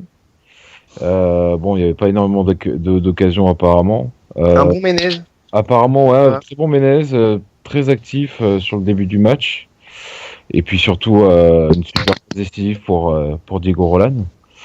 Donc apparemment une bonne première mi-temps des Bordelais qui ont plutôt bien dominé. Et puis en deuxième mi-temps un peu plus compliqué, puis Nantes qui voulait pousser pour pour revenir. Et puis, il faut souligner le très bon retour de Cédric Carasso dans les cages, qui a fait C'est ce que j'allais arrêts te demander. C'est ce que j'allais te demander justement. Est-ce que c'est surprenant pour toi que Gourvenec fasse confiance à Carasso? Ah bah, pour moi, de toute façon, c'était sûr. Il y avait qu'une manière pour que Carasso ne revienne pas, c'est que Prior fasse 2 matchs solides. Et ça n'a pas été le cas. Et ça n'a pas été le cas. On a pris 6 buts en 2 matchs. Il y en a au moins la moitié pour lui. Donc voilà. Après Carasso, tout le monde s'est un peu vénère, dire ouais, c'est pas normal. Il reprend pas. Mais bon, fallait pas oublier qu'il revenait de plus de 6 mois de blessure. Tu reprends pas la compétition comme ça. Et je trouve que Gourvenec a plutôt été intelligent dans la gérance dans la gestion. Et finalement, voilà, et on voit la différence. On n'a pas pris de but. Alors, même si c'est contre Nantes qui a pas un pouvoir offensif énorme, mais voilà, au moins, il a fait 2 arrêts déterminants. On prend pas de but. Faut pas oublier que c'est un des leaders de l'effectif bordelais, donc c'est important aussi. Hein. Tu te dis, j'ai Carasso derrière moi. Déjà, défensivement, T'es plus serein. t'es plus serein. Donc voilà, ça c'était vraiment bien. C'est bien de repartir sur une victoire après le non-match contre Toulouse, qui a été catastrophique en tout point. Donc voilà, après le seul point noir, c'est la blessure de Toulalan, et qui en a à mon avis au moins pour 1 mois, vu que ça a l'air d'être musculaire sur ce genre de claquage. C'est claquage ou déchirure à l'ischio. Au moins 1 mois. Ce qui est dommage parce que là derrière, en première mi-temps, apparemment il a plutôt été solide, parce qu'il l'a fait jouer en défenseur central. Vu les dernières performances. Il renvoie le ballon devant dès le retour des vestiaires, il se blesse comme ça. Ouais, il se blesse là-dessus. Bon, c'est dommage. Et puis autre point négatif, c'est la pelouse qui s'est fait attaquer par le même champignon qu'à Toulouse et qui a défoncé la pelouse alors qu'on avait une pelouse plutôt honorable jusque-là. Mais là, ouais, c'est vrai que du coup, c'est un peu de la merde. Mais voilà, et ce qui est plutôt bien aussi, c'est qu'on commence à voir le petit Malcolm qui commence à monter en puissance là. Et Roland qui a marqué aussi. Donc... Et Roland qui continue à marquer. Alors après, le problème de Roland, c'est que il y a beaucoup de chances qu'il s'en aille avant la fin du mercato. Pas sûr. Il a dit non, il a annoncé qu'il restait, hein, c'est. Ouais, enfin, j'en ai entendu des gars qui disaient qu'il restait, puis le lendemain, il s'en allait. Mais surtout qu'en fait, tout le monde, je pense, veut le garder, mais si t'as une grosse offre qui tombe pour le joueur, je vois pas comment on pourrait retenir Roland, quoi. Mais en tout cas, ouais, c'est bien, il est en confiance, il marque, et puis Ménez qui monte en puissance aussi petit à petit, qui n'a pas fait de préparation physique, qui est arrivé tard à Bordeaux, et qui montre quelques petites choses intéressantes. Après, il est pas à 100%, mais voilà, déjà il fait une première passe décisive au bout de 2 matchs, donc c'est plutôt encourageant. Et puis il y a des bonnes occasions aussi. Ouais, voilà, donc non, c'est plutôt bien. Franchement, le seul, c'est d'avoir perdu 4 en tout, c'est inexplicable, mais bon. C'est un peu un accident, on va dire. Ouais, mais l'année dernière, on a eu tellement d'accidents comme ça que, tu sais, on se dit, putain, ça devient banal, quoi. C'est un accident, mais merde, quoi. T'as pas envie que ça se renouvelle, quoi. Parce que tu peux perdre, ça. Enfin, surtout à Bordeaux, quoi. Enfin, c'est pas nouveau, quoi. Mais bon, voilà, 4-1 contre Toulouse, c'est dur, quoi. Ça fait mal. Mais bon, au moins, ils ont bien réagi. Et donc, voilà. Et une petite info de transfert. Mais je pense qu'il y a peu de chances que ça aboutisse, mais ça me ferait tellement plaisir. Ça parle de Trémoulinas à Bordeaux. Apparemment, alors moi j'ai vu Trémoulinas, mais du côté de Saint-Etienne. Alors je sais c'est pas. Faux, ça, par contre. Ça c'est faux. Ouais. Il annonçait partout. Donc... À Marseille aussi, j'ai entendu. Ouais. Mais voilà, parce qu'apparemment il va le lire. Voilà. D'ailleurs, ça m'étonne beaucoup. Parce que la saison dernière, il avait fait une très bonne saison avec Séville et jusqu'à qu'il se blesse à la fin de la saison. Et ça, j'arrive pas à comprendre comment ça se fait qu'il... Voilà. Donc s'il pouvait revenir à Bordeaux, surtout qu'à gauche, quand t'as Poudjé et Contento, je peux te dire que si t'as Trémoulinas qui arrive, c'est tout bon, quoi. Donc voilà. Tout de suite. Bah écoute, Poudjé et Contento, excuse-moi, je préfère avoir Bédimo. Même- il a Ah bah, raison. Simon te le passe, hein, si tu veux. Ah bah putain, moi je préfère, dis-moi, bon, même s'il est blessé en ce moment. Bah voilà, c'est vraiment toi qu'on te la donne. Ouais, bah oui, merci, c'est sympa. C'est De amical. rien. Donc voilà, c'est bien. Et puis pour Nantes, peut-être parler un petit peu pour Nantes, je vais parler un peu pour François. Dans ton cul. Bah pour l'instant, malheureusement, ça ressemble un peu à l'année dernière, quoi. C'est pas folichon. Et malheureusement, pour le moment, Girard, on n'a pas l'impression qu'il maîtrise quoi que ce soit. C'est Est-ce un qu'il a gros déjà maîtrisé problème. quelque chose, ce garçon? Hein? Est-ce qu'il a Oui. déjà maîtrisé quelque chose? Oui, à Montpellier, mais c'est Non, la chance. C'est dur, quand même. Non, on n'appelle pas ça de la chance, c'est surtout qu'il a eu des joueurs qui ont explosé. à Et ce moment. quand t'as du Belanda, du Giroud, c'est pas du Cabella, du Stambouli, c'est pas anodin non plus. Mais ouais, Nantes, c'est pas extraordinaire, mais bon, attendons parce qu'apparemment ils doivent recruter dans les Enfin, derniers on entend- heures du mercato. à Nantes, on entend ça depuis qu'ils sont Voilà. remontés en Ligue 1. Il faut avoir Donc, pas le pays, les gars. Donc ouais, c'est assez inquiétant, mais bon après Nantes comme d'hab ils vont finir en milieu de tableau et puis voilà, mais voilà ils perdent 1-0. Je crois que le premier match ils gagnent 1-0. La semaine d'avant ils avaient perdu que 1-0, donc voilà, ça va être des matchs très chiants à mon avis pour les supporters nantais. À la René Girard. À la René Girard, ça va gagner des matchs 1-0, ça va perdre des matchs 1-0. Voilà. Sous contrôle va- avisé, de On Pierre, va qui a passer. bien connu l'entraîneur. Attends, moi je On dis va le mot de passer. la fin sur les Nantais, tu le laisses à Marie quand même. Attends. Ouais. Non, je veux dire un truc gentil, c'est que, comme Oh, tu disais, Nantes a poussé en deuxième mi-temps, enfin dès la reprise, et c'est parce qu'il a fait rentrer Bamou, qui a été pas mal sur le front de l'attaque. Après, il a pas réussi, Carasso a vraiment été bon. Mais ouais, non, sinon, enfin les deux matchs de l'après-midi, là, Et Purge. c'était dur. Hein. Bah, belle transition parce qu'on va passer au deuxième match de l'après-midi. Et puis là, je pense que bah. celui-là, c'était le plus. Honnêtement, qui l'a regardé celui-là? Oh, personne. Moi. Moi, Moi personne. j'étais devant City West Ham, je peux te dire ça jouait bien. Hein. Moi, j'ai regardé les deux. Saint-Étienne, Toulouse 0-0, le premier de cette journée et le seul. Donc, pas grand chose à Bonne dire. vieille, hein. La bonne vieille purge du dimanche. Saint-Étienne est 10e avec 4 points. Toulouse est 9e avec 5 points. Invaincu. Ah non, non, c'est une des équipes invaincues. Toulouse n'a pas encore été battue, même s'ils sont 9e. C'est un paradoxe quand même. Après une bonne gifle qu'ils ont mis à Bordeaux aussi.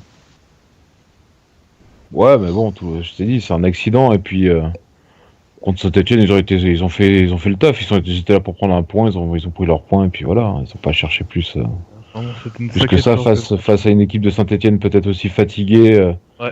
du match Ouais, de très jeudi où ils ont fatiguée, joué à ouais. 10 pendant une mi-temps. Donc voilà, Toulouse, pour l'instant, ils font le début de championnat parfait. Hein. Les mecs, ils jouent contre Marseille, Bordeaux, Saint-Etienne, ils font 5 points. Franchement, c'est propre, hein, pour un Et il y a match. dans la- pas- non, mais il n'y a pas à dire quand même. Il y a quand même un truc qui se dégage avec Duprat. Ah, Même si là, ce match-là, c'était dégueulasse, en ayant regardé le résumé, il y a quand même quelque chose qui se dégage. Ils sont dans la dynamique de la saison passée, hein. Ils arrivent à en profiter et à continuer Ah, à c'est ça. engranger les résultats. C'est ça, c'est exactement ça. Après, je sais pas si sur la durée ça tiendra, mais pour le moment ça tient. Comme l'a dit Christophe, ils ont pris les points qu'il fallait prendre face à Bordeaux, Marseille et Saint-Etienne. Donc voilà. Pour le moment, c'est pas le début de saison parfait, mais presque. Invaincu pour le C'est moment. un bon début de saison, quoi. C'est un bon Ah, début de ouais. saison. C'est pour Toulouse, Il y a c'est le bon début de saison. C'est ce qu'il fallait faire. Je pense même qu'avant la compétition, ils se disaient si on finit le mois d'août invaincu, on sera déjà content. Donc. Et bon, pour Saint-Etienne, c'est un peu plus compliqué, puisque match nul, voilà, hein, face à Toulouse, à Geoffroy Guichard. C'est le deuxième 0-0 d'affilée quand même hein, pour Saint-Étienne, après le 0-0 face au Beitar Jérusalem en barrage retour de l'Europa League. Ouais. On avait un peu de doute quand même sur la puissance offensive des Verts en début de saison, ça commence à se confirmer là. Ouais, mais là, ils sont fatigués, ils ont l'Europa League qui leur prend beaucoup d'énergie, et ils ont fait des recrues intéressantes dans le secteur offensif, donc je pense qu'à terme, ça va payer, hein, mais c'est clair qu'en début de saison, ça va être compliqué pour eux. Après, faut dire que le match qu'ils ont joué en milieu de semaine, quand tu joues 60 minutes à 10, voilà quoi. Ouais, et puis là, les deux nouvelles recrues, CV et Vertou vont apporter un peu au milieu de terrain, donc ça va être pas mal du tout. Mais c'est vrai que, mais puis là, le petit Beric, il commence à remonter aussi en puissance. Hein. Ah ouais. Il est vraiment intéressant. Hein. Il a toujours été, ouais. Il a toujours été, c'est juste qu'il a une grosse blessure et qu'il faut laisser le temps, comme tu dis. Hein. Mais je veux dire, justement, moi je trouve qu'il revient plutôt bien pour un mec qui était blessé plus de 6 mois. Donc, c'est vrai. Après, généralement, les retours de blessure, les mecs, en général, ils sont pas trop mal. Ça dépend. Ouais. Bon, on va passer au match du dimanche soir qui vient de se dérouler au moment où nous enregistrons, bien sûr. Monaco-Paris Saint-Germain, victoire 3-1 de l'AS Monaco à Louis II. L'AS Monaco pointe à la deuxième place et fait partie des équipes invaincues encore en Ligue 1 avec 7 points. Le Paris Saint-Germain est 5e avec 6 points. Un match bien maîtrisé quand même par les Monégasques et première vraie contre-performance du Paris Saint-Germain d'Unai Emery. Donc, qu'est-ce que vous avez pensé de cette rencontre, les gars? Faut laisser parler à Julien, là. Oui, Julien qui s'est noyé dans ses pattes, on le rappelle. En fait, il s'est pendu avec ses pattes, il y a moyen. Il s'est fait des spaghettis, et ça s'est pendu avec. Est-ce que Julien est là? Ah. Je le dis depuis tout à l'heure, on l'entendait plus. Oui, c'est vrai, non. Depuis tout à l'heure, je me faisais la réflexion que Julien ne parle plus. Et non, il n'est plus là. Donc, pour les autres qui ont regardé le match, du coup. Ouais, si tu veux, j'ai regardé. Il faut rendre hommage à Léonard Jardin qui a vraiment bien compris la défense du PSG. Donc, du coup, ces latéraux qui sont très faibles défensivement et qui ont tendance à se faire prendre dans le dos très facilement. On l'avait déjà vu contre Metz, justement, où Coad avait vraiment profité de la naïveté de Kurzawa. Ils ont réussi à faire, là, on voit ce premier but de cette manière-là. Et puis derrière, ils ont maîtrisé de manière assez étonnante le milieu de terrain avec un très très grand Joao Moutinho qui a réussi à se mettre entre les lignes et qui a réussi à déstabiliser le bloc parisien. Et puis, non, c'était cohérent, Monaco, ça jouait très bien. On voit que c'est une équipe qui préparait pour des joutes européennes et ça s'est vu ce match-là. Du côté du PSG, c'était moins brillant. J'ai pas trouvé ce choix de mettre Verratti en 10 très, très probant. On l'a vu qu'il était un peu perdu sur le terrain, qu'il était beaucoup trop bas, qu'il jouait pas du tout entre les lignes et qui déstabilisait pas du tout le bloc adverse. Et puis, au niveau de la défense, c'est encore expérimental vu que les titulaires sont blessés ou en phase de reprise, donc c'était pas évident pour eux. Mais ce souci pour le PSG d'être très fébrile sur les côtés, ça peut être dangereux en Ligue des Champions, donc faudra corriger ça. Après, quand on voit la presse qui s'emballe et qui dit qu'Emery c'est une tanche, on montre encore que mais la presse française prouve encore qu'elle est très très en retard sur l'analyse tactique et l'analyse d'un match de football. Donc voilà. Heureusement que Football Universe existe, donc. Après, est-ce qu'on peut parler de match référence pour Monaco? Est-ce que Monaco va pouvoir se servir justement de cette belle victoire pour justement les joutes européennes à venir? C'est sûr, ça va apporter de la confiance. Ça montre que voilà, depuis le début de saison. Que ce soit en Coupe d'Europe ou en championnat, ils se montrent assez solides, même si sur le premier match, ils se sont fait un peu peur contre Guingamp en étant menés 2-0, mais c'est la première année où ils arrivent à garder à peu près tout le monde et que tu sens que les joueurs commencent à bien se connaître, que tu as des joueurs là qui commencent à sortir du lot, qu'on avait vu déjà un petit peu l'année dernière et que là, c'est vraiment cette année, comme Bakayoko, là, qui est vraiment énorme. Au milieu de terrain, là, il a fait un match mais de folie, quoi. Il récupérait tous les ballons, il relançait plutôt bien et tout. C'était vraiment pas mal. Silva aussi a été bon, ouais. Ouais, Silva aussi. Pour une fois que Jardim comprend qu'il faut arrêter de le foutre sur le banc et de le faire jouer. Voilà. La saison est pas finie. Oui, mais pour l'instant, je te parle que sur le début de saison. Et puis voilà, ils ont fait le taf en Europe. Alors même si c'était que Fenerbahçe et que Villarreal. Mais il fallait le faire. Donc, non, mais franchement, je trouve que vraiment le changement par rapport aux autres saisons, c'est vraiment le fait d'avoir réussi pour l'instant à garder la plupart des joueurs et des joueurs importants et d'avoir récupéré des joueurs type Germain et Falcao dans une autre mesure qui vont faire du bien. Donc, s'il n'y a pas trop de changements d'ici la fin de Mercato, ça va être très intéressant, Monaco. Et ça sera vraiment un des favoris pour faire chier le Paris Saint-Germain, quoi. Même si Paris a raté son match, il y avait encore des absences. Mais ça n'excuse pas tout non plus. Hein. Non, quand t'as milieu Verratti, Mota, Rabiot, normalement ça doit faire le poids face à une équipe de Monaco, quoi. Et puis j'ai trouvé le coaching d'Emery très limite aussi, honnêtement. J'ai senti qu'en fait à partir du 2-0, quand il a sorti David Luiz, on a l'impression qu'il voulait sortir les gars qui étaient pas bons et qui voulaient envoyer un message en disant là franchement Oui, mec t'as été dégueulasse. Il a quand même été dépassé tactiquement par Jardim sur ce match. Et Oui, puis oui. quand t'as des joueurs comme Krikoviak ou Ben Arfa qui peuvent justement, on va dire, redonner le contrôle de la balle au milieu de terrain et à partir de la percussion, quand il manque un attaque, il les laisse sur le banc comme ça, moi j'ai trouvé ça très étonnant. C'est vraiment une interrogation, Krikoviak. Hein. C'est vraiment très bizarre qu'il ne l'ait toujours pas fait jouer avec le PSG.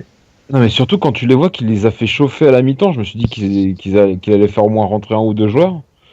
Et finalement personne ne rentre et ces mecs-là ne rentrent même pas à la fin du match, sauf effectivement Ben Arfa quoi. Ouais, Ben Arfa il rentre à 3-1, c'est déjà trop tard pour le faire rentrer. Ouais. Non mais je trouve que sa gestion des joueurs a été, on va dire, Et surtout, on en sait fait, pas ce qui se passe après l'entraînement, mais ça a été très limite je trouve. Et c'est surtout la gestion du milieu de terrain en fait qui laisse paraître bizarre parce que le cas Matuidi, on a l'impression que c'est terminé et au final il est toujours remplaçant. Krikoviak promis à une place de titulaire, il n'a pas encore joué une seule minute. Verratti qui joue plus haut, on ne sait pas pourquoi. Et enfin, voilà. si tu regardes, hein, il a joué 8, hein, il a pas joué 10 sur ce match, il a été trop bas pour jouer 10. Oui. Il a touché, je crois, que 3 ballons dans les 25 derniers mètres, donc c'est pas un 10 sur ce match. C'est ça justement. Le problème, c'est que c'est pas ce qu'on lui a demandé sur ce match-là. Et C'est ça. c'est pour ça que je dis que pour le moment, la gestion du milieu de terrain est assez catastrophique du côté du PSG. Et il va falloir régler ça rapidement, puisque le 13 septembre, il y a un match contre Arsenal. Justement, qu'ils prennent leur temps, tranquillement, mais pas aux pièces non plus. Hein. Elle est pas pressée, c'est ça. On reconnaît quand même. On reconnaît le gunner enfoui tout au fond de toi. Donc, bah voilà, on va passer au It's Time to Bet. C'est navrant. Espérant ce que que je viens de Julien l'a pas bugué parce que. hein. On coupera en Et alors montage. Alors, Ça je ne arrive sais pas ce qui s'est passé avec Julien parce que. Il est mort. Ah, mais le pire, c'est par un match qui va nous intéresser, puisqu'on est en pleine trêve internationale et ça va être dur de trouver des matchs intéressants sur lesquels vous faire parier. On va commencer par un certain Italie-France. On va commencer par le prono de notre ami Florent. Un partout. Merde, excusez-moi, Pierre. Oui. Tu dis pas, on peut pas savoir. Le match, peut-être que ça peut être Italie-France. Ça pas mal, pire. 1-2. 1-2. Marie. Ouais, 1-2 aussi. Christophe. 2-1 pour la France. Julien, bah du coup, je te demanderai plus tard. Alexandre. Le 2-0 France. Très bien, on va passer à des matchs qui vont avoir lieu dimanche. C'est première journée de la qualification pour la Coupe du Monde 2018. On va commencer par un Norvège-Allemagne. 3-0 pour l'Allemagne avec un triplé d'Ozil, bien sûr. Ah, si Ozil les marque pas, par contre, attention. Non, bah s'il marque pas, ce sera Mustafi. 2-1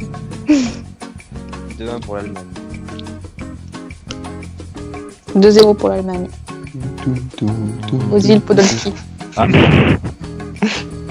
3-1 pour l'Allemagne. Avec 3 buts de Contento.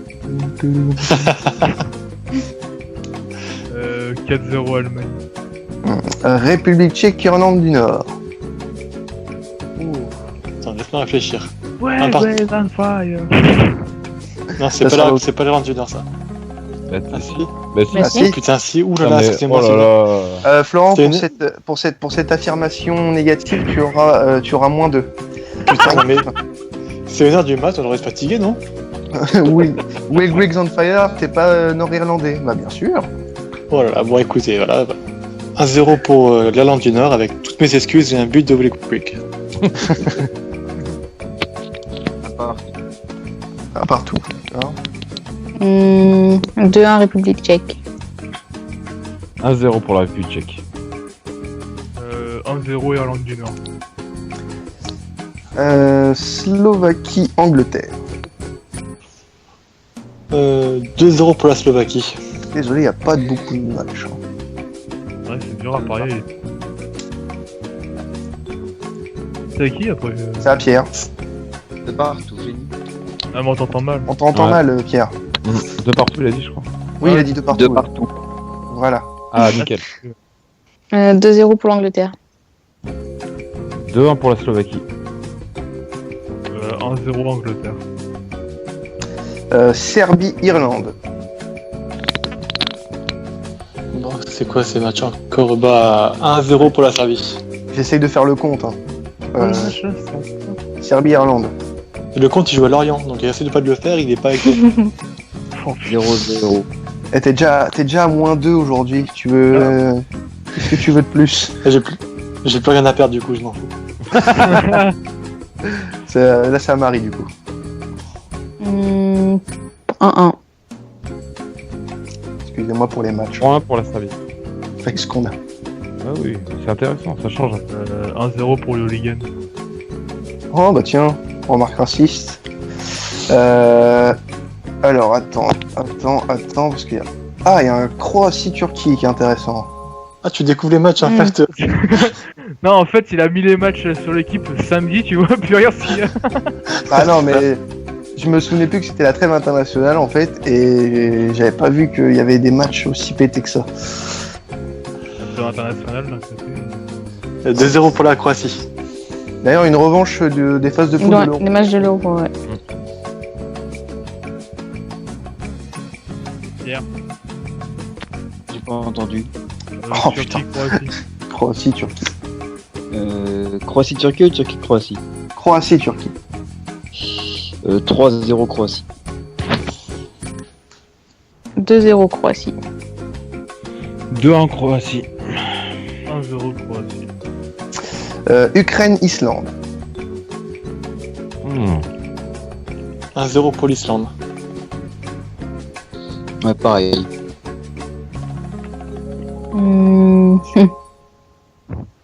1-0 Ukraine.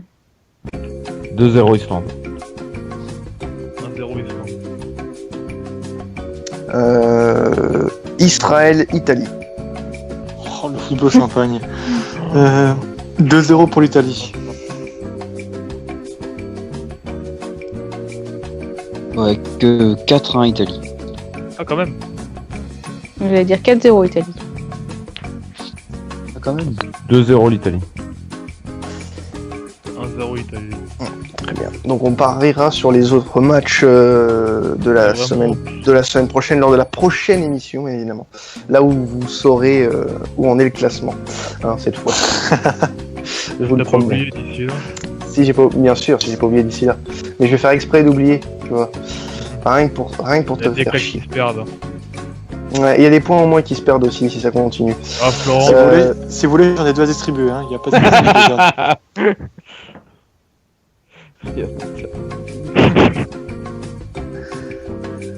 Donc, on va passer au quiz maintenant, donc il y en aura 2 comme d'habitude.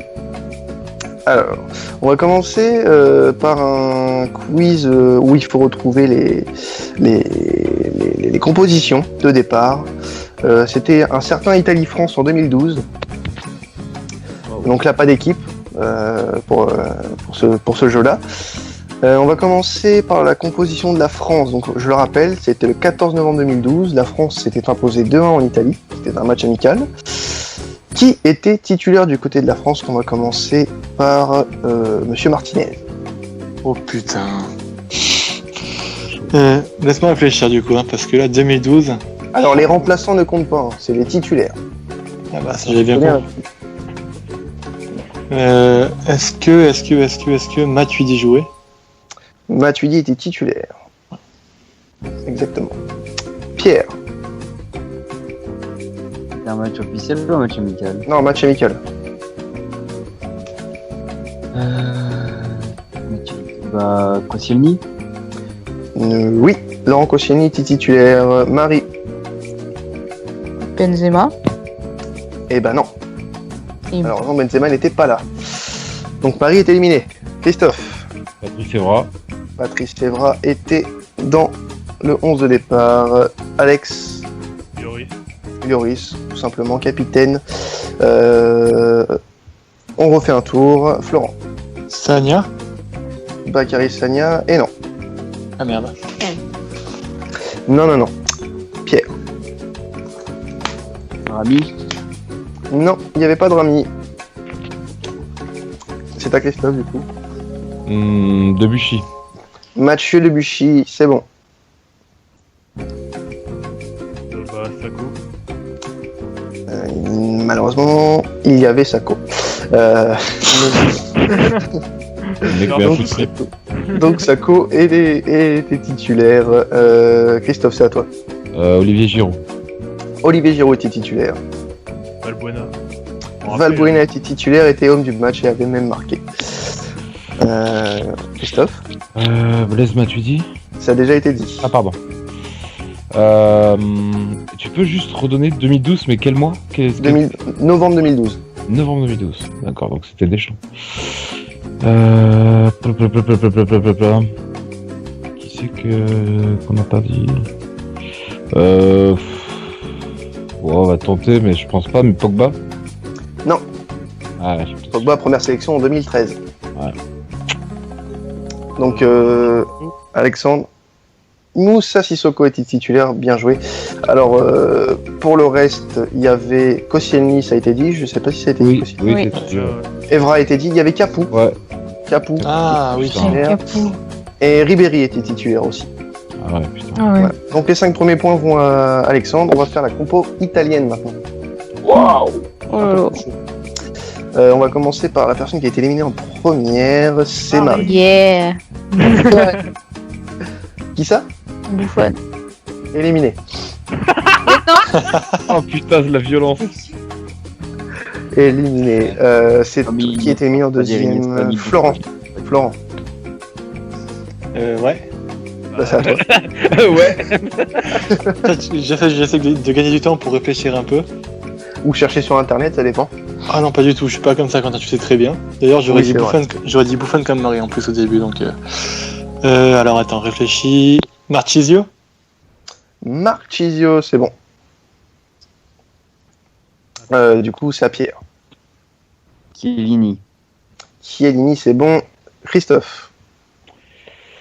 Bah, si c'est pas Buffon, on va tenter un coup, mais sans non plus d'assurance. Sirigu. Sirigu était titulaire. Bien joué. L'arnaque. Non, ça. Ouais, c'est à toi, Alex. Ouais, bien joué. Echaraoui, oui, était titulaire. Ouais. Il a même marqué. Ouais. C'est à Flo. Mota. Mota. Eh ben non. Ah putain, la salope. Pas de Thiago Motta. Tu le sais que c'est une salope. Pierre. En plus, Pirlo. Non, il n'y avait pas de Pirlo.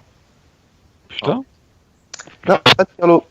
L'équipe, mon gars, c'est vers... tout le monde s'attendait des stars et tout. Finalement, c'est random. Christophe, c'est à toi. Balotelli. Balotelli était titulaire, bien joué. Verratti. Verratti était titulaire. Oh putain, en 2012 déjà. C'est l'année qui avait à Paris en plus, je crois. Ouais, il venait d'arriver à Paris. Oh, il y a à peine 20 ans. Alex, encore à toi, du coup. Avec Christophe, il est là. Ah non, c'est à Christophe, pardon. Excuse-moi. Je viens de dire Balotelli. Mais ouais, Ah oui, mais il a dit dit Verratti. après. C'est à toi là. Ah, mais il y a plus que toi et moi. Bah oui.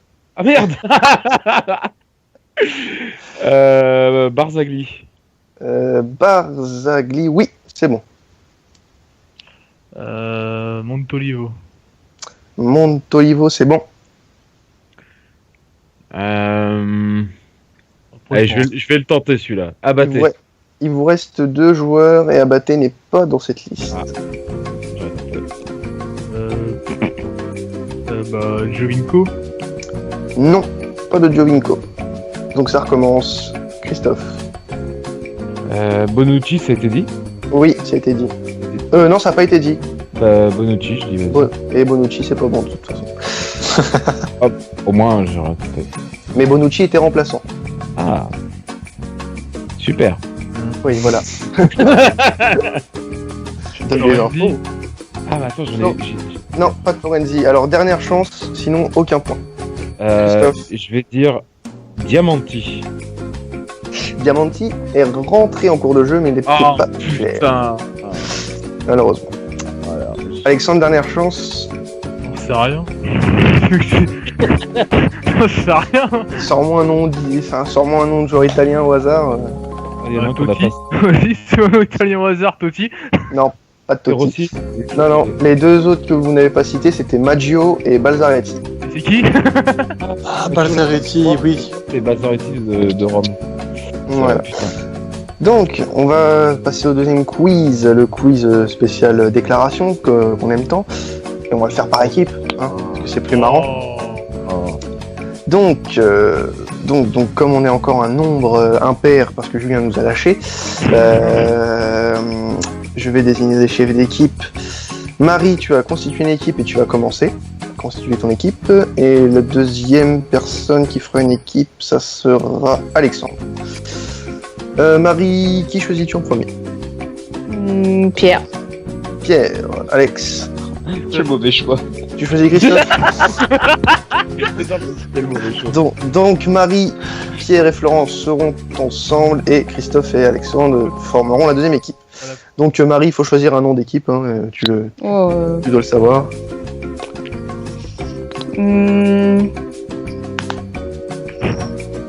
Ça Pas trop longtemps quand même, parce que bon... Au bout du un moment- nom d'équipe.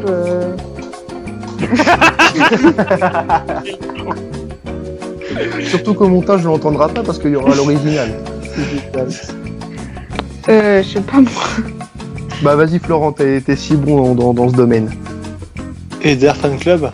Le Eder Fan Club. Là, il y a 2 semaines, c'était le Olas Fan Club. Ça va, l'imagination Ah oui, bah, est débordante chez toi. On va se mettre autre chose alors. On va se mettre les Dogs de On Londres. va faire un petit jeu de mots avec Eder Hazard, si tu veux. Eder Hazard, moi j'aime beaucoup. J'aime beaucoup, ouais, on va passer là-dessus. Donc les Eder Hazard contre Girondins de Marseille. les Girondins de Marseille. Sardines de Bordeaux, si haut, je crois. Olympique de Bordeaux, t'as dit? Non, les sardines de Bordeaux. De Bordeaux. Allez, vas-y. Les sardines de Donc Bordeaux. les Sardines de Bordeaux contre les Eder Hazard. Allez, première citation. Mon frérot, mon soldat Abdel, le jour de gloire est arrivé. Aurier. Aurier sur Marquinhos. Voilà, c'est Aurier sur Marquinhos, en plus bien joué. Ramène-nous la médaille au vestiaire autour d'un couscous de ton pays.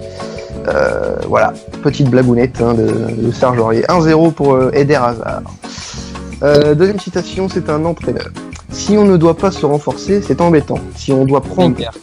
Non, c'est encore plus embêtant. Ça a été trop les saisons précédentes. On a trop voulu se rassurer en prenant trop de joueurs qui, à l'arrivée, ont coûté cher et qui ont aujourd'hui... et qui aujourd'hui nous empêchent d'en prendre. Un jour ou l'autre... Non, c'est pas Galtier. Vous êtes dans le bon championnat. Un jour ou l'autre, depuis 4 ans, il fallait que dans ce club, Lille. un entraîneur arrive... Non. Donc, non. Et ait le courage de dire on repart dans la cohérence. Ah, pas si. Non, ce n'est pas Passy. Gourcuff. Ce n'est pas Gourcuff. Duprat. Ce n'est pas Duprat. Gourvenec? Ce n'est pas Gourvenec. Ah, mais. Jardim. Qui ça? Jardim. Non, ce n'est pas Jardim. Antonetti. Ce n'est pas Antonetti. Ah, on va tous les faire, quoi. Pierre, t'avais dit quoi? Pareil. Non, pas Comboiré. Ce n'est pas Gourvenec non plus. Tous les gros clubs là. Ouais, c'est pas forcément- Si, je sais qui c'est. pas Girard. forcément un gros club. Non, ce n'est pas Girard. Emery. Non, c'est pas Emery. Non, c'est pas Emery. Qui ça? Genesio. Non, c'est pas Genesio. Moulin. Oh. C'est pas Moulin. Ah putain, on va tous les faire. Il manque qui là Delaglio. De quoi? Delaglio. Non. Putain, Isberger. Non, mais il est connu. Hein. Ah, il est c'est un connu. entraîneur, c'est un président. En Ligue C'est 1, un il est connu. entraîneur. En Ligue 1, il est connu. Bon, les gars, tout le monde est connu en même temps, les gars. Oui. Il a entraîné Bastia. On a déjà dit Antonetti. On l'a déjà dit. Oui, c'est Hans. Bien joué. Je l'ai dit, hein. Oh, tu l'as pas dit. Oh, j'ai pas Aussi. entendu alors. Mais si, je l'ai dit, Hans. Est-ce que tu l'as dit avant Christophe? Ah oui, je l'ai dit avant Christophe, ouais. J'ai rien entendu. On n'a pas entendu, hein. Je sais pas, franchement, je veux pas être mauvais joueur, mais on n'a pas entendu. Je veux pas être mauvais Non, joueur, mais. franchement, mais je l'ai pas entendu non plus, moi. Christophe, je veux pas être mauvais joueur, mais tu nous accordes le point, s'il te plaît. Bah ouais. Bon, dans le doute, j'accorde le point à Christophe. Mais il va falloir parler plus fort la prochaine fois. J'ai dit en même temps que quelqu'un d'autre a parlé, et du coup, vous avez pas entendu. Et voilà. Troisième citation, c'est un retraité. Oui, c'est un retraité. Je dis qu'il s'est mis en colère pour rien, parce que la faute n'est pas la sienne, mais celle des autres. Pourquoi a-t-il renoncé à la sélection à ce moment-là? Il n'a pas tardé à Maradona. revenir. Maradona, bien joué. 2-1, donc fin de citation. Non, il parlait de Messi. Ouais. Il n'a pas tardé à revenir dessus, mais après avoir été sur des charbons ardents, il a fait pleurer beaucoup de garçons en Argentine. J'espère au moins qu'ils se rendent compte qu'il a fait souffrir les Argentins, en plus de la douleur de perdre la finale. Voilà, on peut comprendre quand même. On peut comprendre le monsieur. Bah, ils vivent un peu pour le foot, quoi. Quatrième citation, c'est un joueur. Qu'il continue à dire que je suis gros, comme ça je vais continuer à marquer des buts. Ah, Higuaín. Non, c'est Higuaín, bien joué. Putain, oui. Arrêtez, je vais bien, je me suis entraîné durant 20 jours et honnêtement je ne comprends pas tout cet intérêt sur ma condition physique. Oui, par rapport à son build, oui, voilà. Ah, il va pas dire ça dans le vent. 3-1 pour les sardines de Bordeaux. Putain, ce nom. Cinquième citation, c'est un joueur, encore une fois. Un groupe facile. En huitième, le troisième du championnat italien. En quart, Piqué. Piqué, bien joué. Ah oui, par rapport au tirage du Real. Ouais, voilà. Voilà, donc en huitième, le troisième du championnat italien. En quart, le huitième du championnat allemand. En demi, le quatrième du championnat anglais. Et le retour, toujours à domicile. Il répondait sur Twitter à la question d'une internaute concernant ses préférences pour le tirage au sort de Ligue des Champions et il en a profité pour tacler le parcours Ce qu'il a de... payé, c'est que cette saison, ils ont joué tous les matchs retour à domicile, sauf qu'ils se sont fait sortir par Chelsea. Oui, bon, bah, un Catalan à la mémoire courte. Bah, surtout lui, en fait. Oui, surtout lui, oui. Bon, c'est un peu son sport favori de piquer le Real. Oh, Ouais. tu peux- Oh là là. Moins un point pour toi, Quentin. Allez, sixième citation, c'est un consultant. Margarita Louis Dreyfus dément tout rachat de l'OM. Pendant ce temps-là, le club s'enfonce dans Pierre l'emploi. Ménès. Pierre Ménès, bien joué. Ces dirigeants sont des irresponsables. Alors, si je dis pas de conneries, on est à 3 partout. Oui. En moins 4-2, mais bon, c'est pas grave. Oui, calme-toi quand même, calme-toi. Septième citation. Un joueur sur un autre joueur. Désolé de t'avoir battu lors des 2 finales. Tu méritais Ronaldo aussi... sur Griezmann. Bien joué. Bien C'est joué. dégueulasse. Lors de la remise du trophée. Lors de la cérémonie UEFA pour le trophée du meilleur joueur UEFA. Tu as fait une saison incroyable, a-t-il conclu. Voilà, un peu de foutage de gueule quand même. Oui. C'était classe, mais c'était pour lui rappeler quand même que bah, j'ai gagné, toi t'as perdu. Huitième citation et 4-3 pour les sardines de Bordeaux. Un joueur, encore une fois. Ronaldo a cassé le rythme, et ça c'était très énervant sur le terrain. Cela a beau être Ronaldo, un immense joueur pour lequel on a beaucoup de respect, il a vraiment cassé les rythmes du jeu. Et cela a rendu les Portugais encore plus solides puisqu'ils étaient 11 à défendre. Pogba. C'était Lloris. Qui a dit Lloris? Moi, Christophe, donc ça fait 5-3. Et ça commence à devenir un peu chaud là pour les Eder Hazard. Avant-dernière citation, c'est un dirigeant. J'ai vu qu'Atem Ben Arfa, pour lequel on avait fait des offres considérables, Olas. était remplaçant. Olas, bien joué. Était remplaçant pour son deuxième match. Il y a une différence car chez nous, Atem Ben Arfa aurait été titulaire. Et mais chez lui, avec Kanté qui veut le maintien à Leicester aussi. Bon. C'est différent. Ouais, mais j'aime bien le troller, voilà. 5-4, point décisif, attention. Et bon, alors, comble du hasard quand même, parce que sans que je sache le score à l'avance, et bah ce point, enfin cette question va compter pour 2.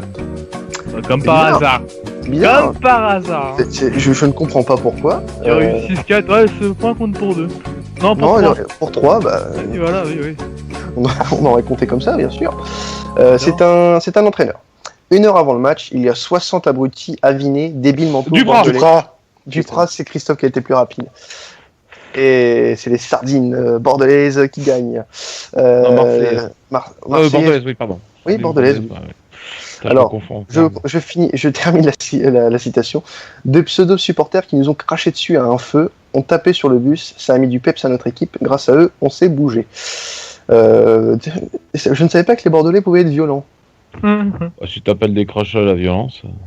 Non, enfin, Oui, bah, de toute façon, comme j'exagère. d'hab, dans n'importe quel club, t'as toujours des abrutis, donc. Puis en plus, c'est le contexte d'un derby, gna gna gna. Je sais pas si vous avez vu. Je sais pas si vous avez vu la conférence de presse de Dupré, il a craché sur tout le monde, hein, c'était abusé. C'est les Bordelais, c'est les jardiniers. C'était assez surréaliste, hein, cette conférence de presse. Après, je sais pas si c'est vrai, parce qu'il te dit, mais. Je sais pas si c'est vrai. C'est possible, hein, mais après on en a pas trop reparlé depuis, mais si c'est vrai, c'est vrai que c'est un peu pitoyable.